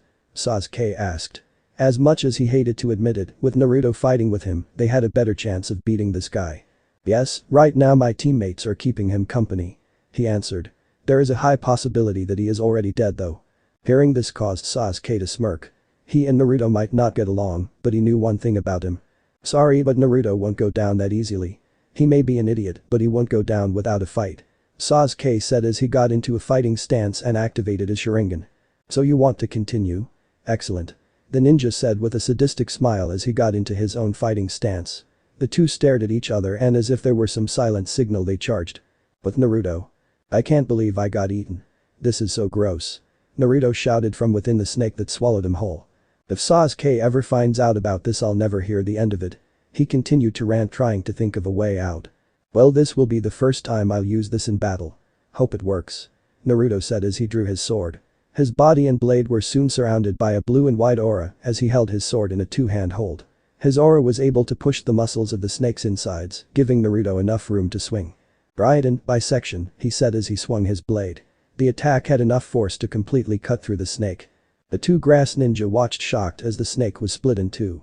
Their eyes widened more when they saw Naruto step out of the snake with his sword drawn. Naruto walked away from the corpse and smirked at their expressions. 1 down, 2 to go. He said with a smirk as his opponents came back to their senses and glared at the blonde. Don't get beepy. Crime said as he went through some hand seals. Earth release. Earth flow spears, he said as the ground around Naruto began to change. Naruto was able to jump just in time to avoid getting stabbed by stone spears that shot out of the ground. Water release. Water needle downpour, a voice said from above. Naruto looked to see punishment smirking at him as water began to gather around, forming a multitude of needles before they charged at Naruto. Naruto hissed in pain as the needles pierced his body as he landed on his feet. You two are starting to be a real pain in the ass. He said as he raised his arm towards the airborne punishment. These guys are good. This might not be strong enough to keep them still forever, but it should be enough. Bakudo number 4. Hinawa, crawling rope, he said as yellow light began to form around his hand. The energy took the form of a rope as it shot towards punishment, binding him. The grass ninja fell to the ground, struggling to break free. What the hell did you do? The trap ninja yelled as he continued struggling with whatever was binding him. Just evening the numbers. Naruto said before he dove down, avoiding a wave of shuriken. I have to admit, you're a lot more trouble than we originally thought. But it's time to end this little game. Crime said as he went through some seals. Hidden shadow snake hands, he said as a wave of snakes shot out of his sleeve, aimed at the blonde. He swore under his breath. More snakes. Fantastic. He said sarcastically. The grip on his sword tightened as he charged forward. He jumped and did a quick spin, severing the snakes before throwing some shuriken with his free hand. Seeing this, Crime prepared his counter. Wind release. Great breakthrough, he said as he created a gust of wind that blew the shuriken away. He followed by pulling 2 kunai out and charged at the blonde, who swung his sword at the grass nin. Sparks flew as the weapons clashed. Naruto swung his sword in a vertical slash, but Crime ducked down to avoid it. In retaliation, he threw one of his kunai, aimed for Naruto's head, but the blonde sidestepped out of the way. Naruto tried to knee his opponent, but Crime backed away to avoid contact. He did a sweep kick that caused Naruto to fall back, but he used the momentum to backflip away from the grass nin. Quit dodging. It's really pissing me off. Naruto shouted as he charged again. I could say the same thing. We were told that the Uchiha was the only talented one on his team, looks like we were misled. Crime said while doing some hand seals. Earth release. Stone cannon technique, he said as he slammed his fist to the ground. A large boulder shot from the ground in front of him. He punched the boulder and it was sent flying towards the blonde. Naruto's eyes widened in shock as he watched the boulder approach. Relying on instincts, he barely dodged the attack by jumping over the flying piece rock. The moment he hit the ground, he was kicked in the side of the head, sending him crashing into the base of a tree. He looked up and saw punishment had escaped from his binding spell, and he did not look happy. No more games, brat. It's time to end this. Punishment yelled as he and Crime attacked the blonde. Naruto sheathed his sword and reached into his pocket to grab something that the other two couldn't see. The 2 grass shinobi unleashed a barrage of punches and kicks, but Naruto was able to evade and block most of them. He weaved around the attacks until he felt a knee impact his stomach. He was sent flying a few feet away. The 2 enemies smirked until they felt something pull against their body, binding their arms. They looked at their body and saw light reflecting of something. It only took them a second to realize that Naruto wrapped the both of them with ninja wire. Looks like it's game over. Naruto said as he stood up, wiping a small trail of blood that came from his mouth. The trap ninjas looked at him to see he was holding the other end of the wire in his hand. Heido number 11. Suzuri Raiden, bound lightning, as electricity began to generate around his hand. The strength of the electrical current increased until it traveled along the wire. Once the current hit the 2 shinobi, they screamed in pain while Naruto smirked at his success. But it was soon wiped away when they disappeared in a cloud of smoke. What? You've got to be kidding me. I've been fighting clones this entire time. He thought, but was shocked again when a swarm of medium-sized snakes shot through the air from where the clones originally were. What kind of jutsu was that? Damn it. I don't have anything that can handle this many snakes at once. Naruto thought as the snakes were getting closer. Time seemed to have frozen. Come on, Naruto. Think. He shouted. There was no way he could avoid all those snakes. Looks like you're in a real tight spot. A soft voice said. Naruto blinked in confusion. Who was that? He looked around and was surprised to see that he was no longer in the forest, but his current location wasn't much of an improvement. Right now he was standing alone in the middle of a blizzard. Where the hell am I? He asked himself, wondering why he was inside the middle of a blizzard. Right now you're in your inner world. The same gentle voice from earlier said. He turned around and saw the shadow of the figure walk through the blizzard. Once she was standing a few feet away, Naruto was able to get a good look at the person, and he was surprised at what he saw. Right in front of him was a beautiful girl. She had long lavender hair that was so pale that it was almost white. It was tied in a partial bun in the back. Her pale skin was flawless, and her dark blue eyes had a look of happiness as she looked at him. It was almost as if she had been waiting for him to arrive. She was wearing a white kimono with a purple bow on the back that was attached to a pale yellow obi. Naruto found that he was unable to speak as he looked at her. She was definitely the most beautiful woman that he had ever seen. Looking at his dazed expression, the woman smiled in amusement. You know that it's impolite to stare. She teased, snapping him out of his trance-like state. Sorry. He said, scratching the back of his head. It's okay. I'm actually quite flattered that my appearance was able to shock you into silence. She teased again, causing Naruto to blush. He was about to say something but paused. Earlier she said that this place was his inner world. What the hell is that? Excuse me, miss, but you said that we're in a place called an inner world. Exactly what is that? He asked. An inner world is a part of your soul. She answered, but it only confused the blonde. So you mean I'm in my soul right now? He asked, earning a nod from her. Basically. So if this is my soul, then why are you here? He asked, causing her to cross her arms and pout. Am I not welcomed here? She asked in a hurt tone. Hearing this, Naruto waved his hands frantically. No, that's not what I meant. He shouted, causing her to chuckle. You're really easy to tease. She said with a smile. And the reason I'm here is because I am a part of you. A part of me? He repeated. Yes, well, I am not you, I am connected to you. It's because of that bond that you and I are able to meet each other here. She explained. I get it. You must be my Zanpakuto spirit that Urahara-sensei was telling me about. He said in realization. Very good. That is correct. She praised, causing him to blush, not used to being praised. So does that mean I'm able to use some kind of new power that Urahara-sensei told me about? Naruto asked as he recalled his lessons about the Zanpakuto and how they work. That depends. She said, causing the blonde to raise an eyebrow in question. Depends on what? He asked, confused. What will you do with my powers? She asked, looking at him intently. Naruto was about to shout how he would use her powers to become Hokage, but stopped. That was what the old Naruto would have done. He decided to think about why he wanted to be stronger. Why did he want to become Hokage? When a person has something important to protect, that's when they can become stronger. He heard a voice say. He thought about what he had learned from Haku during his time at Wave. Something important to protect? He thought to himself, thinking about Iruka, his older brother figure, the Hokage who was like a grandfather, and finally he people of the Urahara shop who treated him like family. If I can use your power, I'll use it to become Hokage. That way I can protect those who are important to me. To protect those who became my family. He said with resolve. The woman looked at him carefully, seeing nothing but honesty and fierce determination, causing her to smile. The blizzard around them suddenly disappeared and they were standing in the middle of a beautiful snow-covered field. In that case, I will help you. But first let me introduce myself. My name is… Naruto's eyes snapped open. He was no longer in the snowfield, but instead standing in the forest of death. He looked ahead to see a wave of snakes still approaching him. Narrowing his eyes, he grabbed the sheath of his Zanpakuto and it began to glow. Sode no Shirayuki. He shouted as he swung his sword and the forest was surrounded in white. In that case, I will help you. But first let me introduce myself. My name is… Naruto's eyes snapped open. He was no longer in the snowfield, but instead standing in the forest of death. He looked ahead to see a wave of snakes still approaching him. Narrowing his eyes, he grabbed the sheath of his Zanpakuto and it began to glow. Sode no Shirayuki. He shouted as he swung his sword and the forest was surrounded in white. Naruto looked ahead of him and observed his surroundings. The snakes in front of him were completely frozen, while the ground beneath him was covered in a layer of snow and ice. Now that he wasn't in immediate danger, he glanced at the sword in its hand, its appearance completely different. In his hands he held a katana. The blade, tsuba and hilt were as white as snow. The tsuba was a hollow snowflake shape and a long white ribbon came from the pommel. He took a few experimental swings and noticed how light it felt in his hands. I've never seen a sword like this. He said as he gently slid his fingers over the blade. Suddenly the sword glowed and when the light faded the appearance changed. It was now a standard katana with a reddish-brown hilt.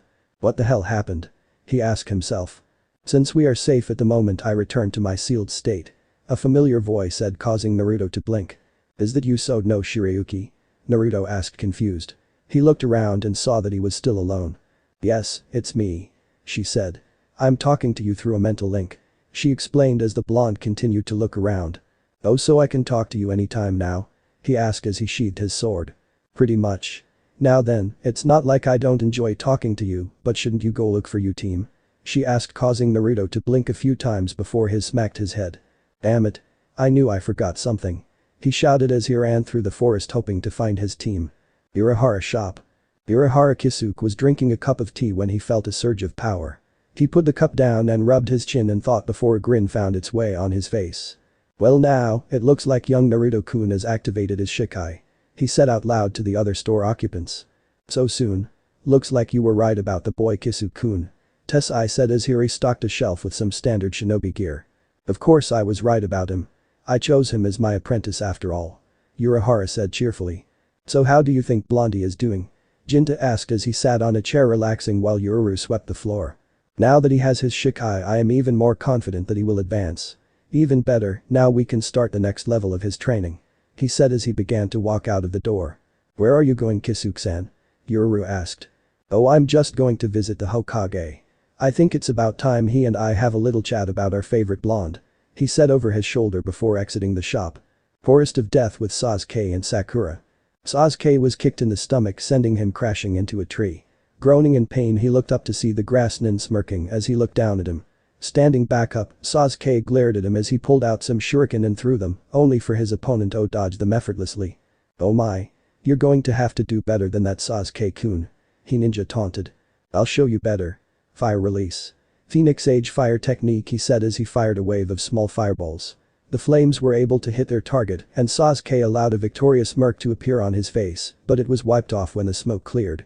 Instead of seeing his injured opponent, he saw a burned log in his place. Damn it. A substitution. He thought as he scanned the area, looking for the grass nin. He heard a strange sound and quickly moved his head, barely dodging an incoming kunai. Turning towards the direction it came from, he was met with a fist to the face, followed by a knee in the gut that sent him flying, but the Uchiha wasn't done yet. As he was sent flying through the air, the grass nin's tongue shot out and wrapped itself around the Uchiha's ankle, pulling him back where he received a powerful punch that sent him crashing down. As much as I enjoy toying with my prey, I think it's about time to end this. He said, looked down on the fallen boy who was glaring at him with hate in his eyes. He suddenly raised his hand and easily caught a kunai that was aimed at him. Step away from Sasuke-kun. Sakura shouted as she threw another kunai, but the grass nin was able to parry it. Such an annoyance. He sighed as Sakura charged at him. He caught her by the wrist and punched her in the stomach, causing her to fall on her knees as she gasped for air. Sasuke used this chance to grab a smoke bomb and threw it at the ninja's head. Surprised at the sudden move, the blinded ninja blacked away. Sasuke got up, grabbed Sakura and ran away from the grass nin, hoping to escape. I don't want to admit it, but this guy is too strong. How could he defeat me? He thought to himself as he ran through the forest. He kept running until a large snake suddenly appeared in front of him, and on the snake's head stood the grass nin. I'll admit that you're making the chase enjoyable, but was that the best escape plan you came up with? He asked as he watched them curiously. Sasuke-kun, what are we going to do? Sakura asked worriedly. This guy was way out of their league. Sasuke was silent as he tried to think of a plan. He clenched his fist before he reached into his pocket and pulled out air scroll. How about we make a deal? He finally asked. Oh? And what kind of deal are you proposing? The grass nin asked with a raised eyebrow. Just leave us alone and we'll hand over our scroll. Sasuke offered, surprising Sakura. Trying to spare your life by offering me something of equal value? He asked, seeing as the point of the exam was to collect the scrolls. Take the scroll and go. Sasuke commanded as he tossed the scroll towards the grass nin. As it was halfway there, a blur blocked its path and grabbed the scroll. Now why would you just surrender the scroll, Sasuke? Naruto asked as he pocketed the scroll.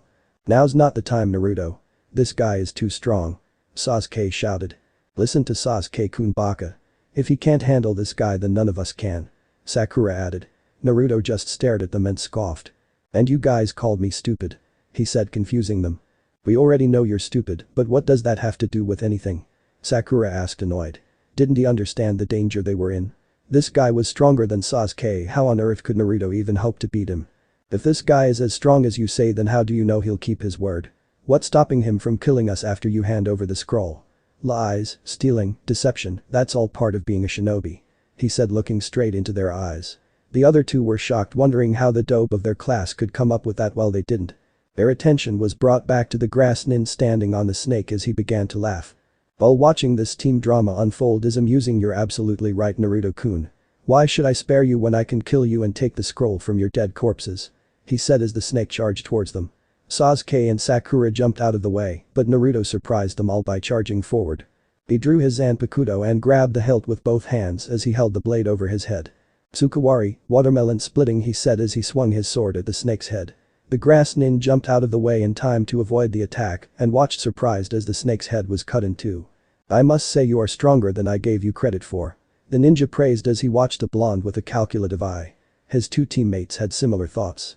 How on earth did the dope do that while I couldn't? Sasuke thought to himself after seeing the display of power that his teammate had. When did the baka get so strong?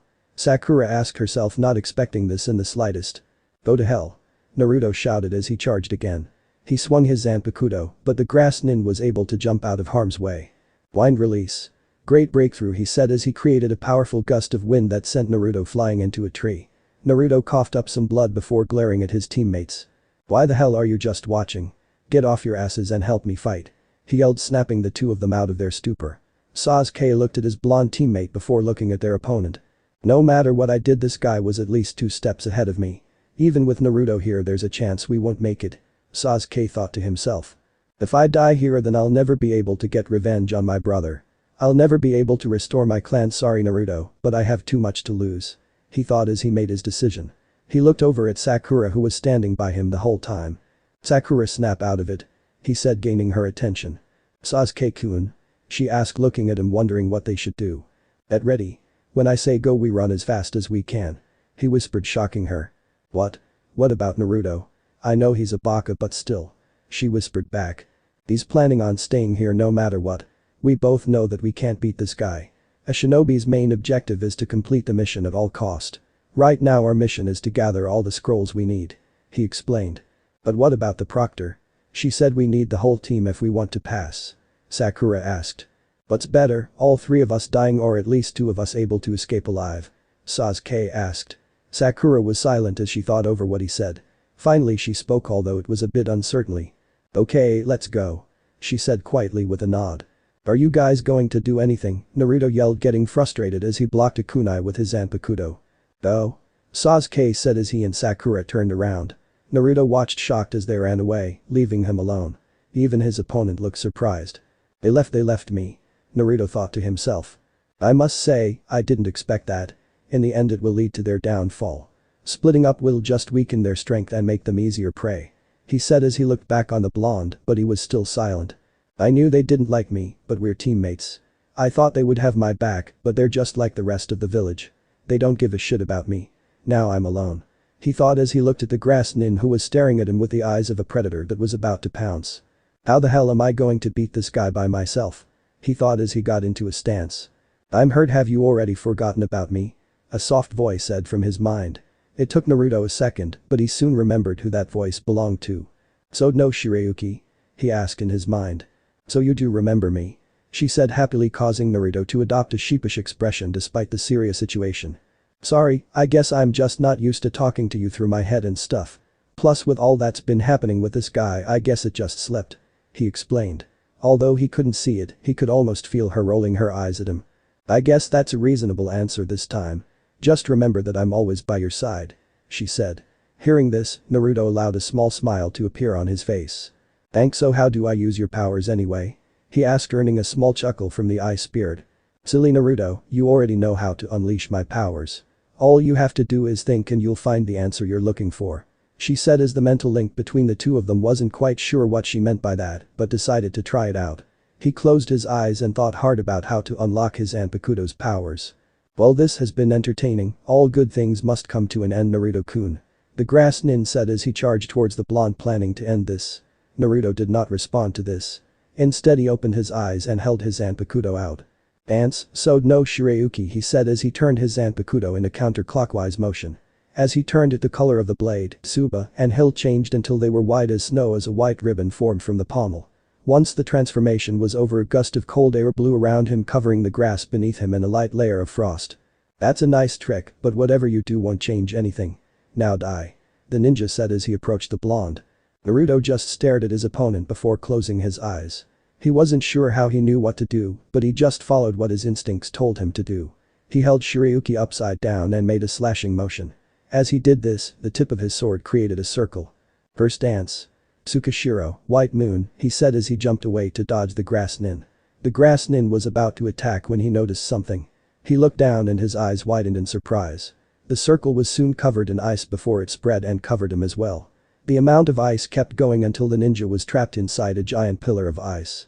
Naruto watched as the pillar of ice began to crack until it and the grass nin shattered into pieces.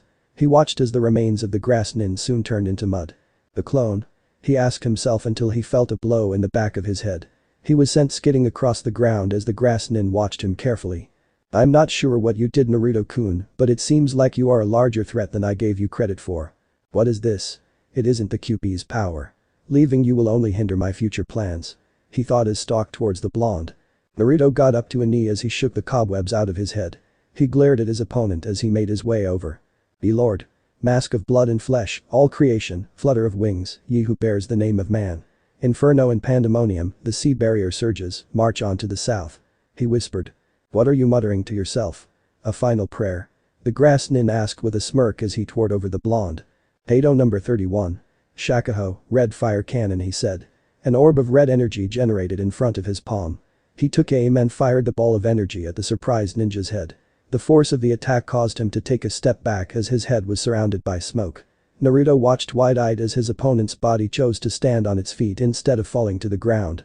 As the smoke cleared, he saw the ninja was a bit charred, but overall he looked perfectly fine except for his face. His face began to peel off as if he was wearing a mask. "It looks like you are just full of surprises. My original objective was Sasuke, but I think you'll make a fine addition." "How is he still standing?" "The Shakuho was my strongest Kido spell," Naruto thought as he was frozen in place. "There's no way that this guy was an ordinary genin. Naruto, this guy is too strong. I can sense that he's only using a fraction of his power. You have to escape," he heard the voice of Sode no Shirayuki say. "How can I escape? There's no way that this guy will just let me walk away." "I'm not sure, but you better think of something or else," she warned as Naruto silently agreed with her. He watched until the ninja was right in front of him with a sardonic smirk on his face. "I'm afraid it's over, Naruto-kun. Any last words?" he asked. "Just this. Bakudo number 21. Sekienten, red smoke escape," he said as he slammed his hand on the ground, which created a large burst of red smoke that completely engulfed the two of them. Momentarily stunned by the sudden move, the grass nin took a few steps back as he began to cough. "This brat is really starting to get on my nerves," he thought as he waved his arms around trying to find some breathing room. When the smoke finally cleared, he looked around and couldn't find any trace of the blonde. "He will definitely be a problem with my future plans. It'd be wise to get rid of him now," he said to himself as he tried to figure out which way the blonde went. He was about to move but paused and his eyes narrowed.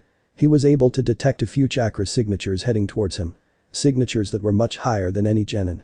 "It looks like those fools have discovered me. Looks like you two are very lucky.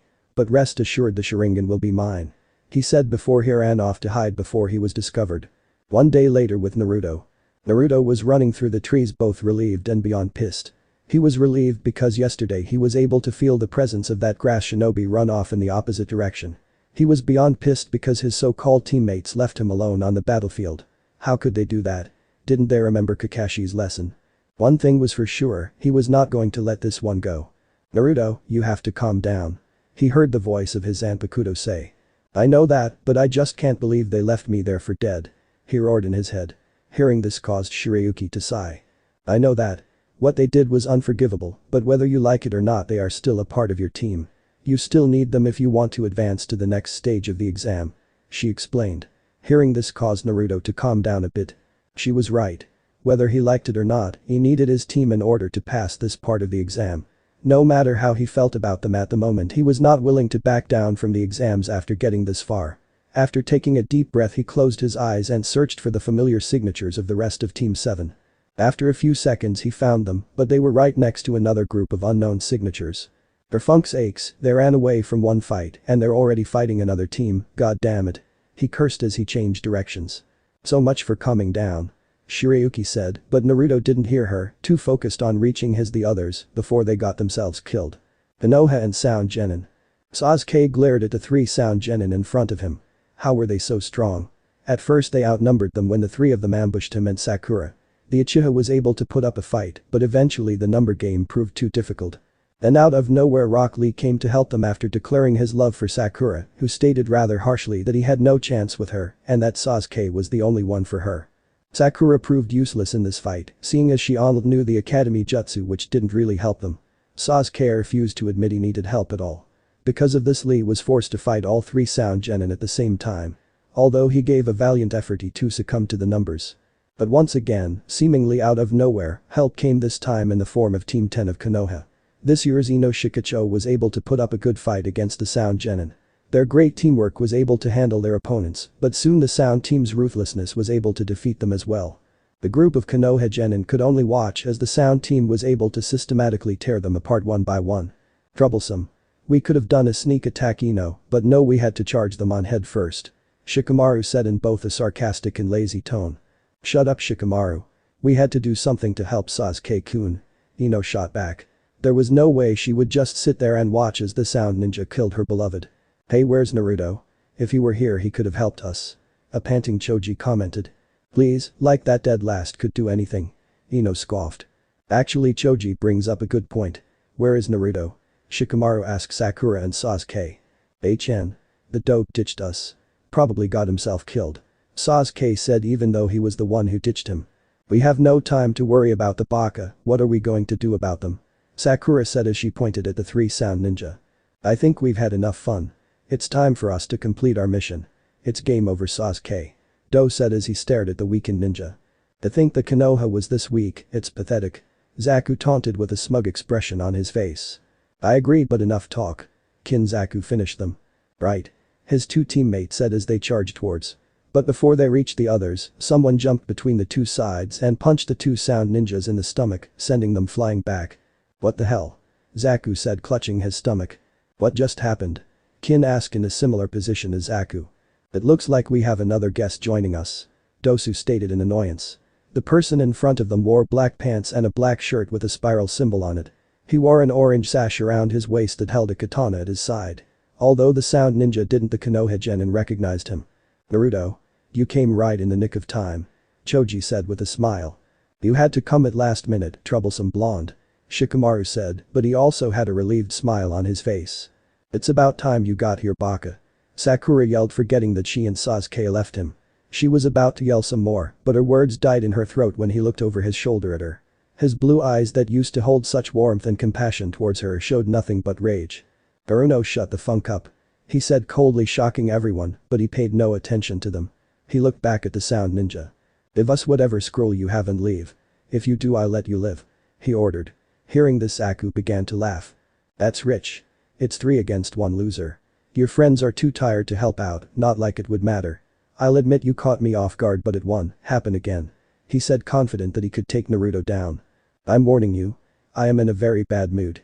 Leave or else you regret it. Naruto warned. He unsheathed his Zanpakuto. And here's my answer. Decapitating airwaves, he shouted as he held his arms out before unleashing a blast of supersonic airwaves. Naruto quickly ran to the side, avoiding the attack as it created a large explosion on the ground. Your attacks come from you arms. If I can restrict them, then I restrict your power. He said as he pointed his index and middle finger at Zaku. What the hell are you talking about? How are you going to restrict my arms? Zaku shouted as he aimed his arms, preparing for another attack. Bakudo number 1. Sai, restrain, Naruto said. Decapitating airwaves, Zaku shouted. Before his attack was unleashed, he felt a strange force around his arms. Against his will, his arms were suddenly pulled behind his back, but it was too late to stop his attack. The sudden movement shifted his aim drastically, and he fired 2 airwaves, one from each hand, which ended up hitting the opposite arm. Zaku screamed as he felt like his arms were being torn to shreds. The pain was too much and he soon passed out. Zaku. Kin shouted as she was about to help but stopped when Naruto suddenly appeared in front of her. He raised his arm until his palm was right in front of her face. Inamuri, force slumber, he said as Kin felt a strange sensation before she fell to the ground unconscious.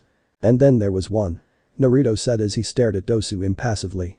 The others just watched shocked as the dead last of their class defeated two of the sound genin, as if they were nothing. How? Dosu asked, unable to believe what he just saw. They made the worst possible mistake when facing me. They underestimated me. He answered as he got into a fighting stance. Damn it. This one is very strong. I used up too much chakra when facing the others. Dose thought as he reached into his pocket revealing an earth scroll. If your offer still stands, I will relinquish our scroll. In exchange you let me and my teammates leave here peacefully. The bandage-covered ninja offered. Naruto listened to him before sheathing his Zanpakuto. Very well. Hand over your scroll and leave. He said. Dosu nodded as he tossed Naruto the scroll, who caught it and grabbed his teammates before leaving the area. Naruto pocketed the scroll before looking at the rest of the fallen Konoha ninja. Baruno Uchiha, we're heading for the tower. We have both scrolls now. Naruto said emotionlessly.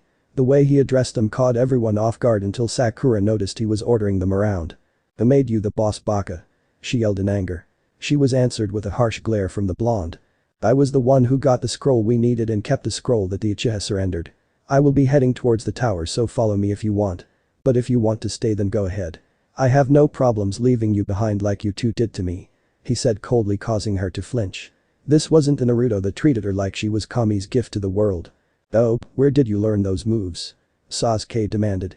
He was beyond mad that Naruto was able to defeat those sound genin while he couldn't. None of your business, Uchiha. Like I said, I'm heading for the tower. Follow me or don't, because I could honestly care less about what you two do. He stated as he made his way towards the tower. His teammates reluctantly followed him, surprised by his new attitude. What do you think happened to Naruto? Choji asked as he watched Team 7 leave. I don't know, but I have a feeling that things are going to get troublesome real soon. Shikamaru said, also wondering what happened to the hyperactive blonde. Shortly after, Lee's team came to retrieve the green-clad ninja before the two teams went their separate ways in order to find the scroll they needed. Team 7 had finished their goal and walked through the forest of death, and now they stood inside the tower at the center. The room they were in was empty except for a poster with a message on it. Sighing, Naruto looked around the room to see if he could find anyone who would tell them what to do next. Unfortunately, the only ones in the room were the three genin. We should probably open the scrolls. Naruto said as he tossed the heaven scroll, which Sakura sloppily caught.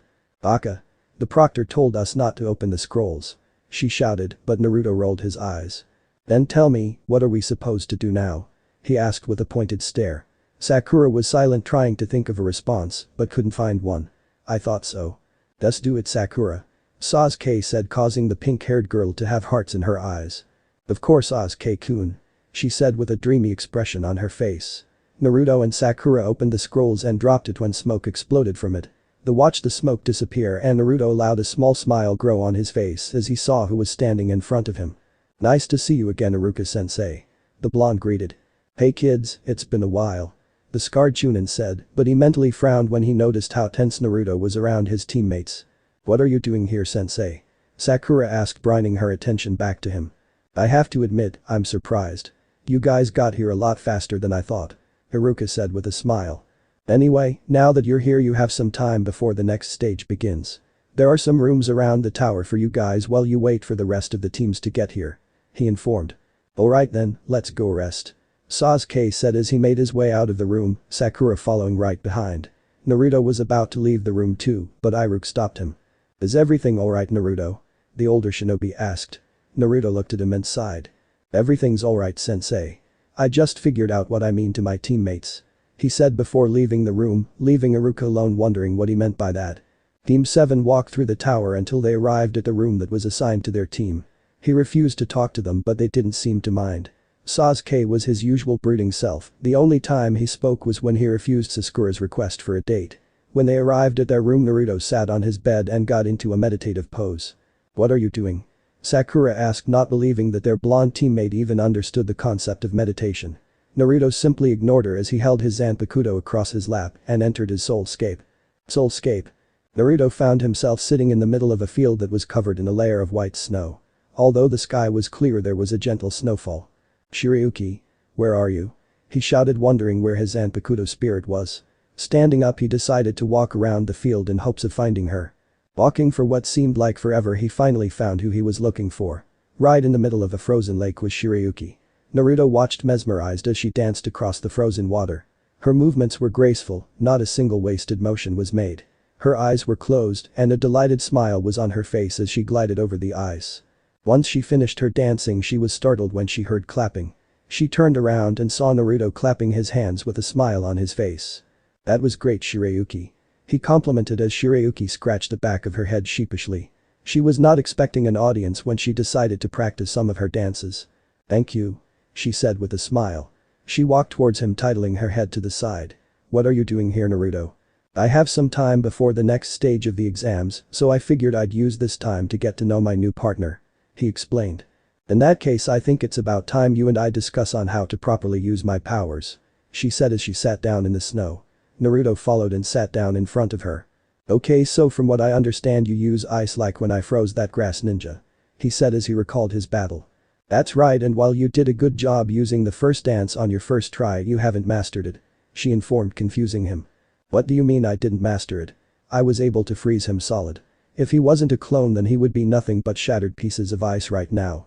"No, you were able to use the move, but you didn't master it. What you used was Tsukishiro, White Moon, the first and most basic dance. When you first used it, it took some time to freeze your enemy. Once you've completely mastered it you'll be able to freeze your target in a second. Not only will that, but the range of this attack increase," she explained, causing Naruto to nod in understanding.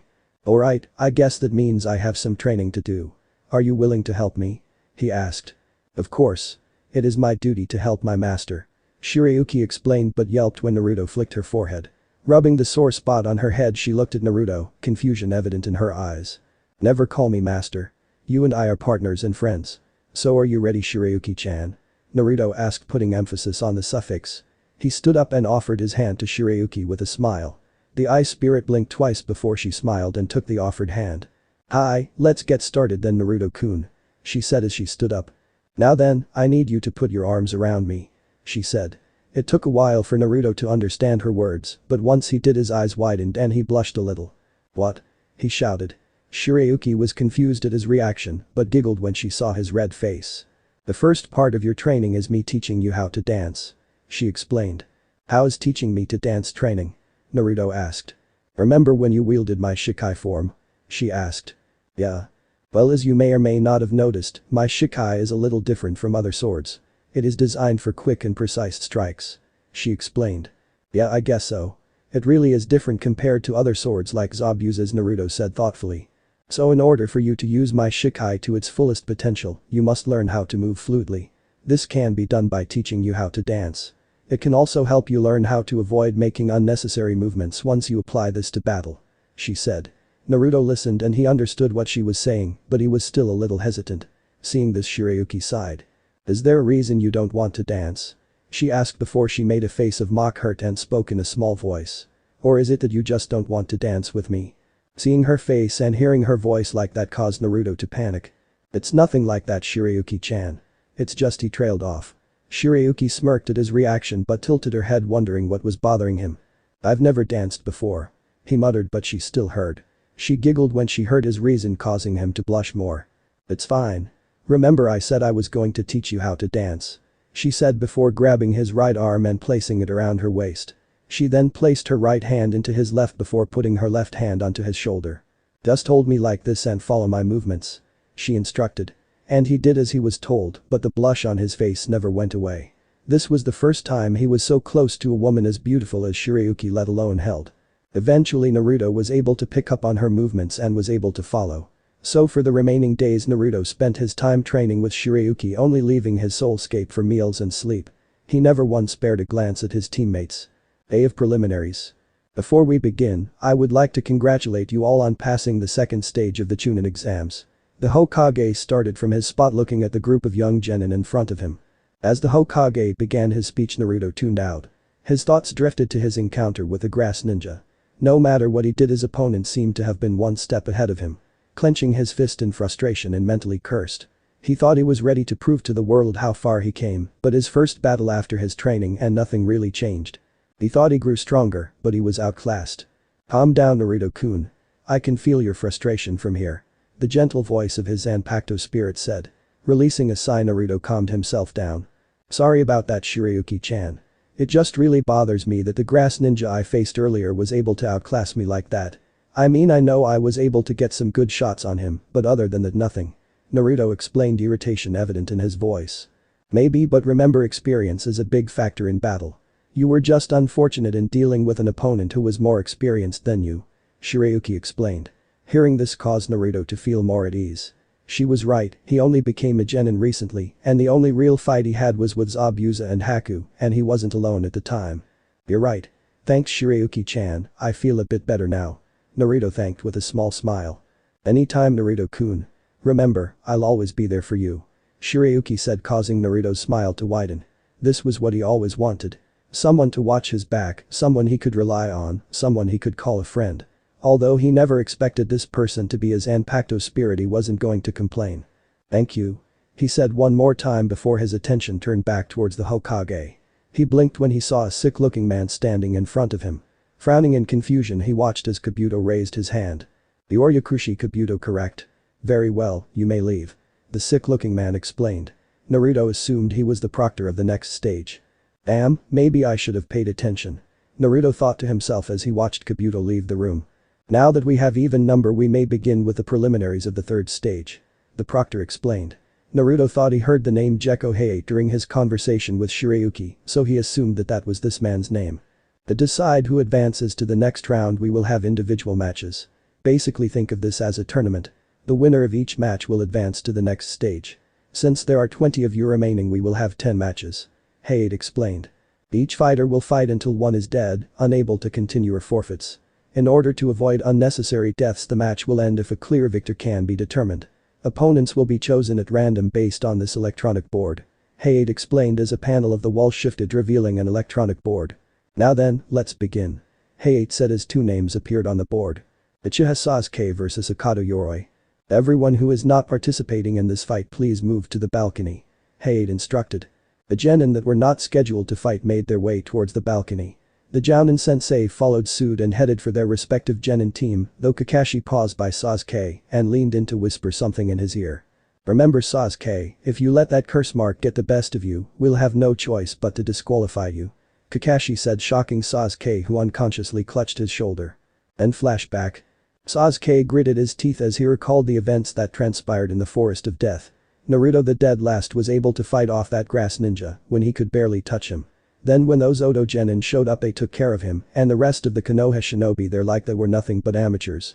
Sure, he was still worn out and weakened after that fight with the grass genin, but still he was in Uchiha. But then Naruto shows up again and defeats the Odo genin alone. Where did he get those powers all of a sudden? They only separated for 10 days before the exams and he was trained by Kakashi. As far as he knew, Naruto only received some basic chakra control exercises, so how did he get so strong? He walked through the tower as he tried to clear his mind. His team has been in the tower for one day and he was starting to lose patience. Sakura kept annoying him as she continued to try and persuade him to go out on a date with her and Naruto. No matter what he did, he couldn't get an answer from the blonde. Whenever he or Sakura asked him a question on his new skills, he just scoffed and turned away so he could meditate. That was another thing, since when did the hyperactive dobe meditate? It doesn't make sense. How did he get so strong? How did he fight against them so well when they were able to defeat me? He muttered to himself. He heard someone chuckling and his eyes narrowed as he looked behind him. What's so funny? He asked in annoyance as he saw some random chunin with a Konoha headband. Oh, nothing, but I can practically feel your negative thoughts from here. If I'd have to place a bet, I'd say that it has something to do with your teammate. Perhaps the fact that the once weak Dead Last is now stronger than the Rookie of the Year. He asked tauntingly. Sasuke glared at the chunin hatefully as his body tensed. That fool is not stronger than me. He snarled, but the chunin just smirked condescendingly, much to Sasuke's ire. Oh Sasuke-kun, that's where you are wrong. I'll admit that I too was surprised by Naruto-kun's newfound strength. He chunin taunted. Shut up. He is not stronger than me. Sasuke repeated but grunted in pain when he felt something prick his neck. The chunin in front of him smirked as he disappeared in a cloud of smoke. He looked to his side and saw the same chunin that was in front of him earlier biting into his neck. What the Sasuke said as the chunin backed away. He turned around clutching his neck as the chunin turned away. Think of it as a little gift. The chunin said as he turned a corner. Sasuke ran towards the corner but saw that the man was gone. What was that? Who was that? Sasuke said as his vision began to blur. Sooner or later you'll seek me out. Until then, enjoy my little parting gift. He heard someone whisper before his vision blacked out. Then flashback. I found a method that will help you, but you'll have to wait. You cannot allow this curse to take over. Kakashi added before leaving. Just great. Sasuke thought sarcastically. This mark reacts to my chakra. Unless I want to get disqualified, I'll have to be careful. Sasuke thought as he remembered what happened after he recovered from that mystery Chunin's attack. The mark spread and this strange dark feeling took over him. His instincts took over, causing him to attack anyone who showed any signs of strength. Begin. Hayate said as the two genin engaged in battle. Naruto noticed Sasuke's opponent, Yoroi, make a hand seal before his right hand began to glow. I wonder what that is. Naruto thought curiously before frowning as he noticed Sasuke's sloppy performance. During his time at the tower, he avoided his teammates whenever possible, so he was unaware of the attack on Sasuke. Weird, his movements are off and he's not even using his Sharingan. He thought to himself. Ever since he unlocked his Kekai Genkai, Sasuke always used it. I knew he should have quit while he had the chance. Kakashi-sensei, you have to do something. Sakura said, wincing when Sasuke received a particularly hard blow. You know how Sasuke is. There was no way he would just walk away. Kakashi said in a casual tone, but hiding the concern he felt as he watched Yoroi grab onto Sasuke. From the looks of it, he had the ability to absorb his opponent's chakra. He looked at his other genin and saw Sakura's face etched in worry, but Naruto had a look of indifference. Mistaking that look as confidence for his teammate, Kakashi smiled. Besides, have some faith in Sasuke. Look at Naruto. He isn't worried about him. Hearing this caused Naruto to scoff. I'm afraid you're mistaken, Kakashi. It's not that I have faith in Sasuke, it's just that I don't care whether he wins or not. He explained, causing them to frown. Naruto, that's not something you say about your teammates. Kakashi scolded. He's right. How could you say that about Sasuke-kun? Sakura added, glaring at Naruto, who shrugged it off. Like this. I don't care if he wins or loses. The same could be said about you too. He answered casually. Naruto, what's gotten into you? You would have never said something like about your team. Kakashi asked with narrowed eyes. He knew that his genin could argue and get on each other's nerves, but he didn't think things would turn out like this. Although he didn't know about Sasuke and Sakura, leaving Naruto alone against an opponent that outclassed him to save themselves. Sasuke and Sakura weren't going to be telling anyone anytime soon, and Naruto just didn't care anymore. They made their choice and so did Naruto. Kakashi stared at him for a while before turning back to the match just in time to see Sasuke kick Yoroi in the air. Shishirenden, Lion's combo. Sasuke said as he hit Yoroi with a series of combos before finishing it with a devastating reverse heel kick. Winner Uchiha Sasuke. Hayate announced after checking to see if Yoroi could continue. He did it. He won. Sakura cheered with a bright smile. Medics came to escort both Yoroi and Sasuke away, but Kakashi shunned scene to the arena, stating that he would take care of Sasuke. The medics looked hesitant but eventually relented, and the student and teacher disappeared in a swirl of leaves. Where are they going? Sakura asked with a frown. Who cares? Naruto asked dully. What is with you? Ever since we got back from the second exam, you've been a real jerk. Sakura shouted, getting frustrated with Naruto's new attitude. However, she flinched under the glare Naruto threw at her. His eyes held so much anger that she couldn't help but release a frightened whimper. Is she funking serious? They abandoned me and left me for dead, and she has the nerve to ask what's with me? Naruto thought furiously. However, he felt a calming presence in his mind that helped relax him. Calm down, Naruto-kun. Just ignore them for now. They aren't worth all the stress. Shirayuki said in a soothing, gentle voice. Naruto took a deep breath and released it. Thank you, Shirayuki-chan. Naruto thanked, feeling the tension leave his body. Anytime. The Ice and Pakuto spirit said before the mental link between the two was cut. Releasing a sigh, Naruto turned to Sakura. Naruto, I am not in the mood to deal with you right now, so please do the both of us a favor and shut up. Naruto said in a tone as cold as the ice his Zanpakuto wielded. Unused to and slightly afraid, Sakura nodded meekly before turning towards the screen where they would announce the next fight. She silently prayed that Kakashi would return soon so she wasn't alone with Naruto. Aburami Shino vs Abume Zaku. What a shame. I would rather face that blonde puck that did this to me. Zaku said, nodding towards Naruto, who smirked at him. Shino said nothing as he stared down his opponent. The match was short but pretty good. Naruto had to admit that Zaku's will to fight despite his injured arms was impressive. Turns out the casts he wore around them were for show, and he could still move them. When he was about to unleash an air blast, his arms exploded. Turns out Shino clogged the air tubes with his insects. With no way to escape, the air destroyed Zaku's arms from the inside. As soon as the match was over, Kakashi reappeared. Sakura began to bombard him with questions about Sasuke, and Naruto ignored him, looking at the screen, hoping his match would be soon. Tenkuro vs Tsurugi Mitsumi. Naruto was a bit interested in this match. The only other Suna genin he interacted with was Gaara, so he was a bit curious to see how they fought. Like the previous match, it was rather short. Mitsumi started with a jutsu that allowed his body to stretch and bend his limbs, as if they were rubber. He quickly got through Kankuro's defense and began to strangle him. Mitsumi gave Kankuro the chance to surrender, but he refused, so he proceeded to snap the Tsunagenin's neck. Unfortunately for Mitsumi, it turned out that Kankuro was nothing more than a puppet, while the real one was hidden in the cloth on its back. Various blades appeared on the puppet's body, impaling Mitsumi as he squeezed the life out of his now dead opponent. Gugutsu no Jutsu, puppet technique, huh? First time I've ever seen something like that, pretty interesting actually. Naruto said to himself before looking at the screen. He couldn't help but release a groan. Something wrong, Naruto? Kakashi asked, noticing the annoyance of the blonde.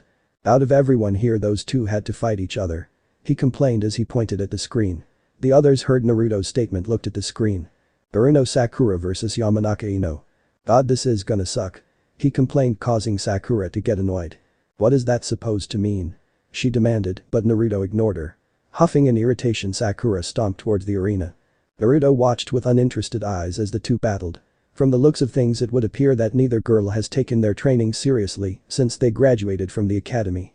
Not only that, but he had to listen to them go on and on about how they wouldn't lose Sasuke's heart to the other. Although it looked like Ino took her training a bit more seriously than Sakura because she was able to use her hair like a trap and then used her Shintention no Jutsu, mind transfer technique, and forced Sakura to forfeit the match. Called it. I knew it would suck. Naruto muttered to himself, but Kakashi still heard it and frowned. Seriously, what happened to Naruto? This was not the same blonde-haired knucklehead he knew before the exam started. Tenten vs Temari. Now this was clearly a one-sided battle in Naruto's mind. He was impressed with Tenten's skills with weapons, but it was all for naught. No matter what she did, it had no effect on Temari. It turned out that Temari was a wind user who used that particular element to deflect any and all weapons that Tenten unleashed. The match ended when Temari pulled out her giant fan and swung it, creating a large whirlwind that sent Tenten flying. Add that to the weapons that were caught in the wind, cutting her well, Naruto could tell that she would be sore for some time. He had to admit that these Tsunagenin were talented, but he frowned as he watched Temari carelessly toss Tenten's unconscious form. Tenten was a talented Kunoichi and fought with everything she had. She didn't deserve that kind of disrespect. Luckily, her teammate Rock Lee caught her and brought her back to the balcony. Nara Shikamaru vs Tsuchi-kin. Shikamaru lazily made his way to the field as he complained about having to fight a girl. If he were honest with himself, Naruto thought that Shikamaru would lose. From what he remembered, Shikamaru was always lazy and unmotivated. But it turns out though that Shikamaru was a lot smarter than Naruto gave him credit for. The lazy Konoha genin mostly played defense, allowing his opponent get overconfident. What she didn't know was that Shikamaru was subtly manipulating her so that she was backed up near the wall. After using her own wires against her, Shikamaru was able to trap her in his shadow. After that, they exchanged a few words, engaged in a game of chicken involving shuriken. Shikamaru leaned back and thanks to his shadow, Kin followed his example. The only problem was that only one of them was too close to the wall. The end result. Kin banging her head against the wall with enough force to knock herself out. I always thought that Shikamaru was just a lazy ass, but he's a lot smarter than he looks. Naruto thought to himself, impressed. True, I guess this is one of those examples of not judging a book by its cover. Shirayuki agreed. Naruto nodded before turning to the screen and couldn't stop the grin from appearing. Uzumaki Naruto vs Inuzuka Kiba. Oh hell yeah. It's about time. Naruto mentally cheered. It looks like it's your time to shine. Good luck, Naruto-kun. Shirayuki said as Naruto made his way to the arena. Oh man, it looks like we lucked out, Hyourinmaru. Facing the dead last, talk about an easy win. Kiba said with a confident grin as his faithful companion barked in agreement. I'm not the same as before, Kiba. Get ready because I'm going to kick your ass. Naruto warned as he placed his hand on the hilt of his sword, but he didn't draw it. Hearing this, Kiba couldn't help but scoff. That's some big talk from someone who couldn't even make a simple bunshin. He taunted, trying to rile Naruto up, but frowned when he saw Naruto's calm face. Shrugging it off, he got into a stance. Begin. Hey, shouted, commencing the match. Kiba was about to move but was surprised to see Naruto right in front of him. His eyes widened when he saw his opponent draw his sword. Ducking to dodge the coming slash, he smirked only for it to be wiped off when he received a knee to the face. He staggered a bit and glared at Naruto only to pale when he felt steel against his neck. Surrender. Naruto ordered as he lightly pressed his sword against Kiba's neck. What the hell? Kiba thought in shock. Never in a million years would he have guessed Naruto was capable of this. It all happened so fast. Hell, he barely blinked and he found himself with a sword at his throat. I said surrender. Naruto repeated only to wince in pain when he felt something bite his wrist. Seeing his master in danger, Akamaru lunged at the arm holding the Zanpakuto and chomped down. Seeing this, Kiba quickly jumped back as he launched a few shuriken as Akamaru backed away. Naruto mentally cursed, realizing that he forgot about Akamaru as he blocked the incoming shuriken with his Zanpakuto. However, the attack served its purpose and gave Kiba enough time to prepare his attack. Shikyaku no Jutsu, all fours technique. He said as he dropped on all fours and charged at Naruto at an accelerated rate. Naruto had just finished deflecting the shuriken, so he was not prepared for the elbow he received to the gut that sent him flying into the wall. Ha! Only one hit and he's down for the count. I knew he was a loser. Kiba cheered, thinking that he already won. I'll admit that he surprised me in the beginning, but in the end he wasn't good enough. Kurenai stated. She read the files on Naruto and was confident that Kiba could defeat him. Like she said though, she truly was surprised by Naruto's first move but thought that it was due to Kiba's overconfidence. I figured this would happen. No way could Naruto beat Kiba. Ino said as she watched them. I wouldn't be so sure. Shikamaru said, getting the attention of his teammates. What do you mean, Shikamaru? Choji asked his best friend. Troublesome, did you two forget that he took on the Oto Genin during the second exam, he said, causing them to widen their eyes. They had completely forgotten how Naruto took them on by himself. Proctor-san called the match. He's not getting up after that one. Kiba said, but Hate remained silent. Kiba frowned, wondering why he wasn't declared the winner when he heard Akamaru barking. He turned to his friend before looking back towards Naruto. His eyes widened when the dust from Naruto's impact cleared and Naruto himself stood up. Nice attack, but if that's the best you can do then you have no chance of beating me. He said. Recovering from his shock, Kiba only scoffed. That's some pretty big talk coming from you, loser, but if you want me to do my best then here it is. He said as he dug into his pocket, pulling out a military rations pill. Eat up, Akamaru. Kiba said, tossing the pill to Akamaru. The small dog ate it and Naruto watched as his once white fur turned red. Naruto-kun, I sense an increase in the dog's energy. Do you want to use my Shikai? Shirayuki asked, but Naruto mentally shook his head. As much as I want to show off your abilities, I want to keep it a secret and use it as a trump card for as long as I can. He answered, getting a nod from the Zanpakuto spirit. Yujin Bushin, beast human clone. Kiba said as a cloud of smoke consumed Akamaru. Once the smoke cleared, it revealed an exact copy of Kiba. You're going down, Naruto. Alright, I've had enough of your mouth and I've had enough with being underestimated. Naruto said, glaring at the two Kibas as he raised his arm. Bakuto number 4. Hinawa, crawling rope. Everyone watched as a strange yellow energy surrounded Naruto's hand before he threw it at one of the Kibas. The energy took the form of a rope and entangled itself around one of the shocked Kibas. He tried to get free, but it proved futile. Now get out of the way. Hato number 1. Show, thrust. Naruto said, pointing his finger at his trapped opponent. He gathered enough energy before unleashing it. Once it hit a target, the trapped Kiba was hit with a strong force that sent it back a few feet before hitting the ground. Akamaru. The still standing Kiba shouted, revealing that Akamaru was the one on the receiving end of Naruto's attacks. Kiba looked at the still disguised Akamaru, who was struggling to get up. The strange yellow rope thing was proving to be an obstacle before growling at Naruto. What did you do to him? What did I do? Why should I explain to my opponent what I did when it doesn't matter in the end because I'm going to win? Naruto said with a shrug. We'll see about that. Tsuuga, tunneling fang. Kiba shouted as he charged at Naruto. He leapt into the air and began spinning at such a high speed that he resembled a drill. If Naruto was worried, he didn't show it. Instead, he lazily raised his hand. Bakuto number 8. Siki, repulse. Naruto said as a light blue orb appeared in the front of his outstretched hand. Naruto stood completely still as Kiba's drill-like form approached. Everyone expected him to get blown back by the attack, but when he connected with the strange blue orb in Naruto's hand, Kiba was pushed away as if hit by some powerful force and bounced off the ground. Is that all? Naruto asked, bored as he watched Kiba get up on shaky legs. What is that, Kakashi-sensei? Sakura asked, never seeing something like that before. I don't know. Kakashi admitted, surprising her. Naruto has been using some interesting techniques, but I've never heard of them before. A few feet away, Neji was had his Byakugan activated as he watched the match with a thoughtful frown. At first he wasn't going to pay attention to this match because he has only heard derogatory things about Naruto, so he never considered him a threat, but that wasn't the case right now. He activated his Byakugan to study Naruto's techniques since he could be a future opponent, but he was confused by what he saw. Sensing his teammates' confusion, Lee asked, is something the matter, Neji-kun? Neji was silent before speaking. There's something about these techniques he's using. Or more precisely, there's something off with his chakra. He explained, gaining the others' attention. What do you mean? Guy asked inquisitively. For once, Neji's usual cool, confident look was replaced by one of confusion. It's almost like he doesn't have chakra. He said, shocking them. What do you mean he doesn't have chakra? What about all those weirdo moves he's been using? How can he do those things without chakra? Ino asked loudly, but Neji shook his head. I said it's almost like he doesn't have chakra. I don't know if it's something else entirely different or just some unique property of his chakra, but something is different. I've never seen something like it before, so I can really explain it. He explained. Kakashi frowned as he looked back at Naruto. Naruto, just what were you up to during those 10 days? What the hell was that?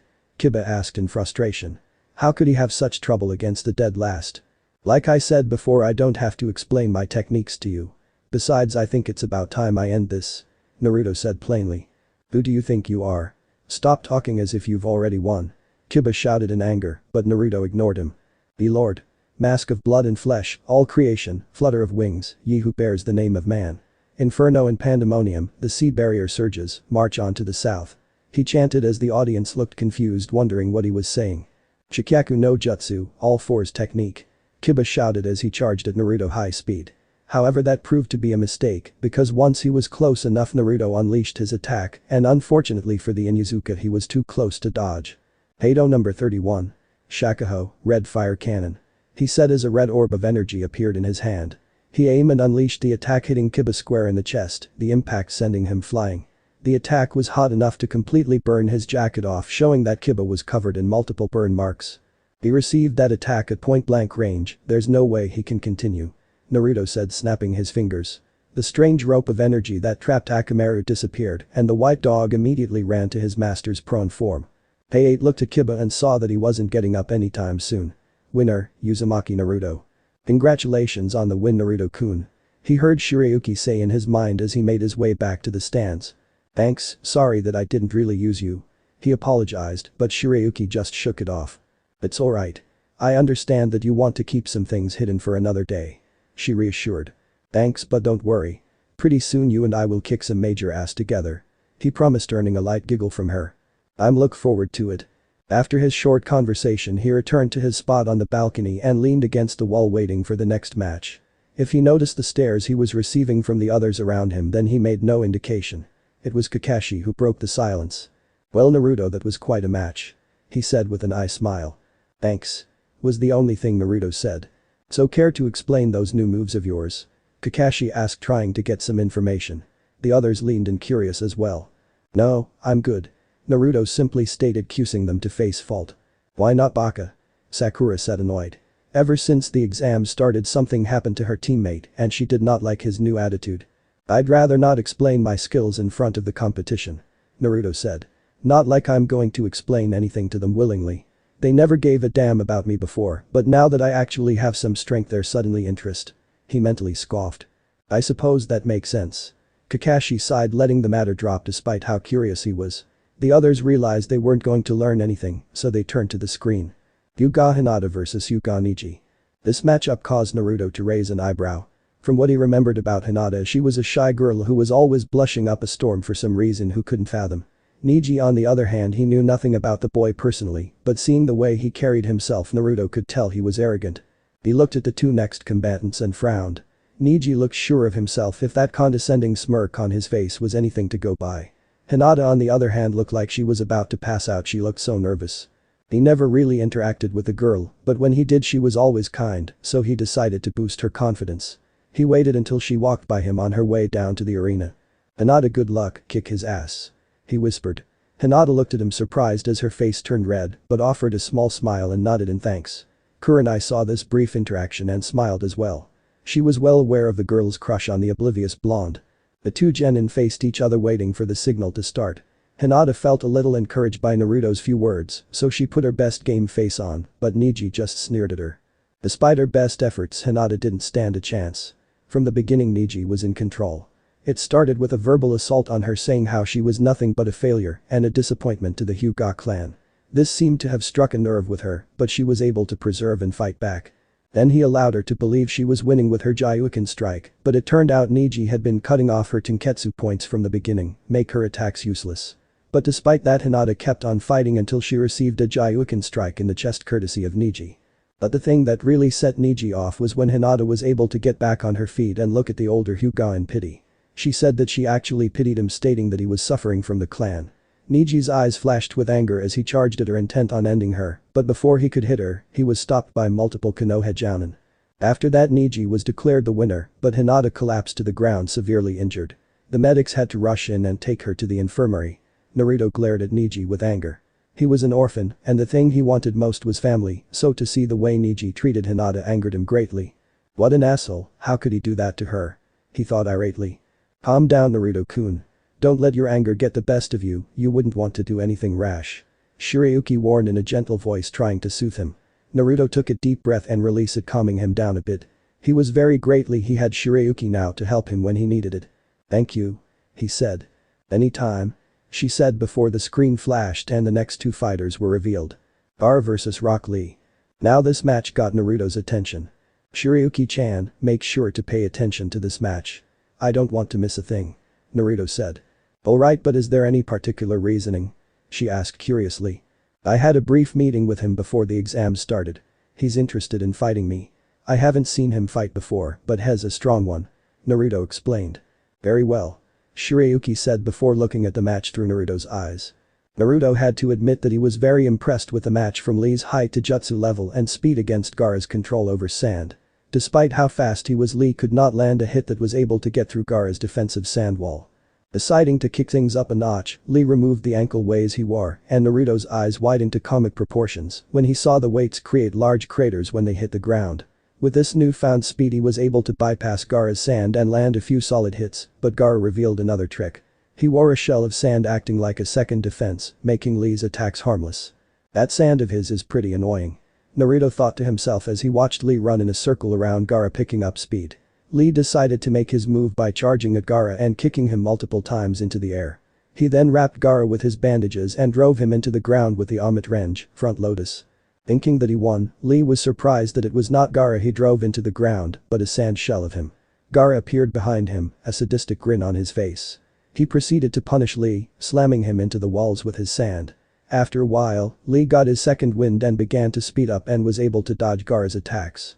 Lee then proceeded to open 3 more gates, the Gate of Healing, the Gate of Life and the Gate of Pain. Lee's skin turned red and looked like his body was about to burst. He took off like a rocket at Gaara, who was not able to defend against Lee's supersonic speed. Damn. His strength just skyrocketed. Naruto thought, watching this match continue. Everyone watched as Lee battered Gaara in midair. The sand armor was useless, and Gaara felt immense pain for the first time in his life. Lee decided to end this and opened the 5th gate, the Gate of Limit. He vanished and reappeared in front of Gaara. He sent him toward the ground, but he was suddenly jerked back to a charging Lee. Gritting his teeth, Lee hit Gaara with an Ur Range, reverse lotus, and Gaara hit the ground hard, creating a large cloud of dust. Lee was lying on the ground panting for air as the dust cleared. Everyone was shocked to see Gaara lying on the ground, his sand armor having multiple cracks. As it turned out, he transformed the guard on his back to sand and used it to cushion the fall. Gaara looked worn out but raised his hand as he commanded his sand. Naruto couldn't help but wince after hearing Lee's scream of pain as the sand crushed his left arm and leg. Lee fell to the ground unconscious, but Gaara wasn't done. He sent another wave of sand to finish him off, but luckily Guy appeared between them and blocked the attack. After Gaara was declared the winner, he returned all the sand to his guard and walked towards the balcony while Lee was sent to the infirmary. I knew Gaara was strong, but shit, is he really just a genin? Naruto thought, a little disturbed after the match. He will be a difficult opponent in these exams. Shirayuki agreed. The final match was between the remaining Oto genin Dosu and Choji. Despite his best efforts, Choji was easily defeated by Dosu, who used his sound jutsu to knock out the Akimichi.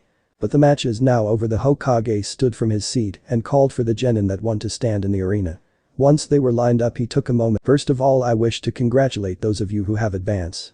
Now I will explain the final stage of the exams that will take place in 1 month's time. This will give you the opportunity to learn a new trick or two. Sarutobi said as Anko stepped forward with a box. Alright, each of you will pick up a number from this box.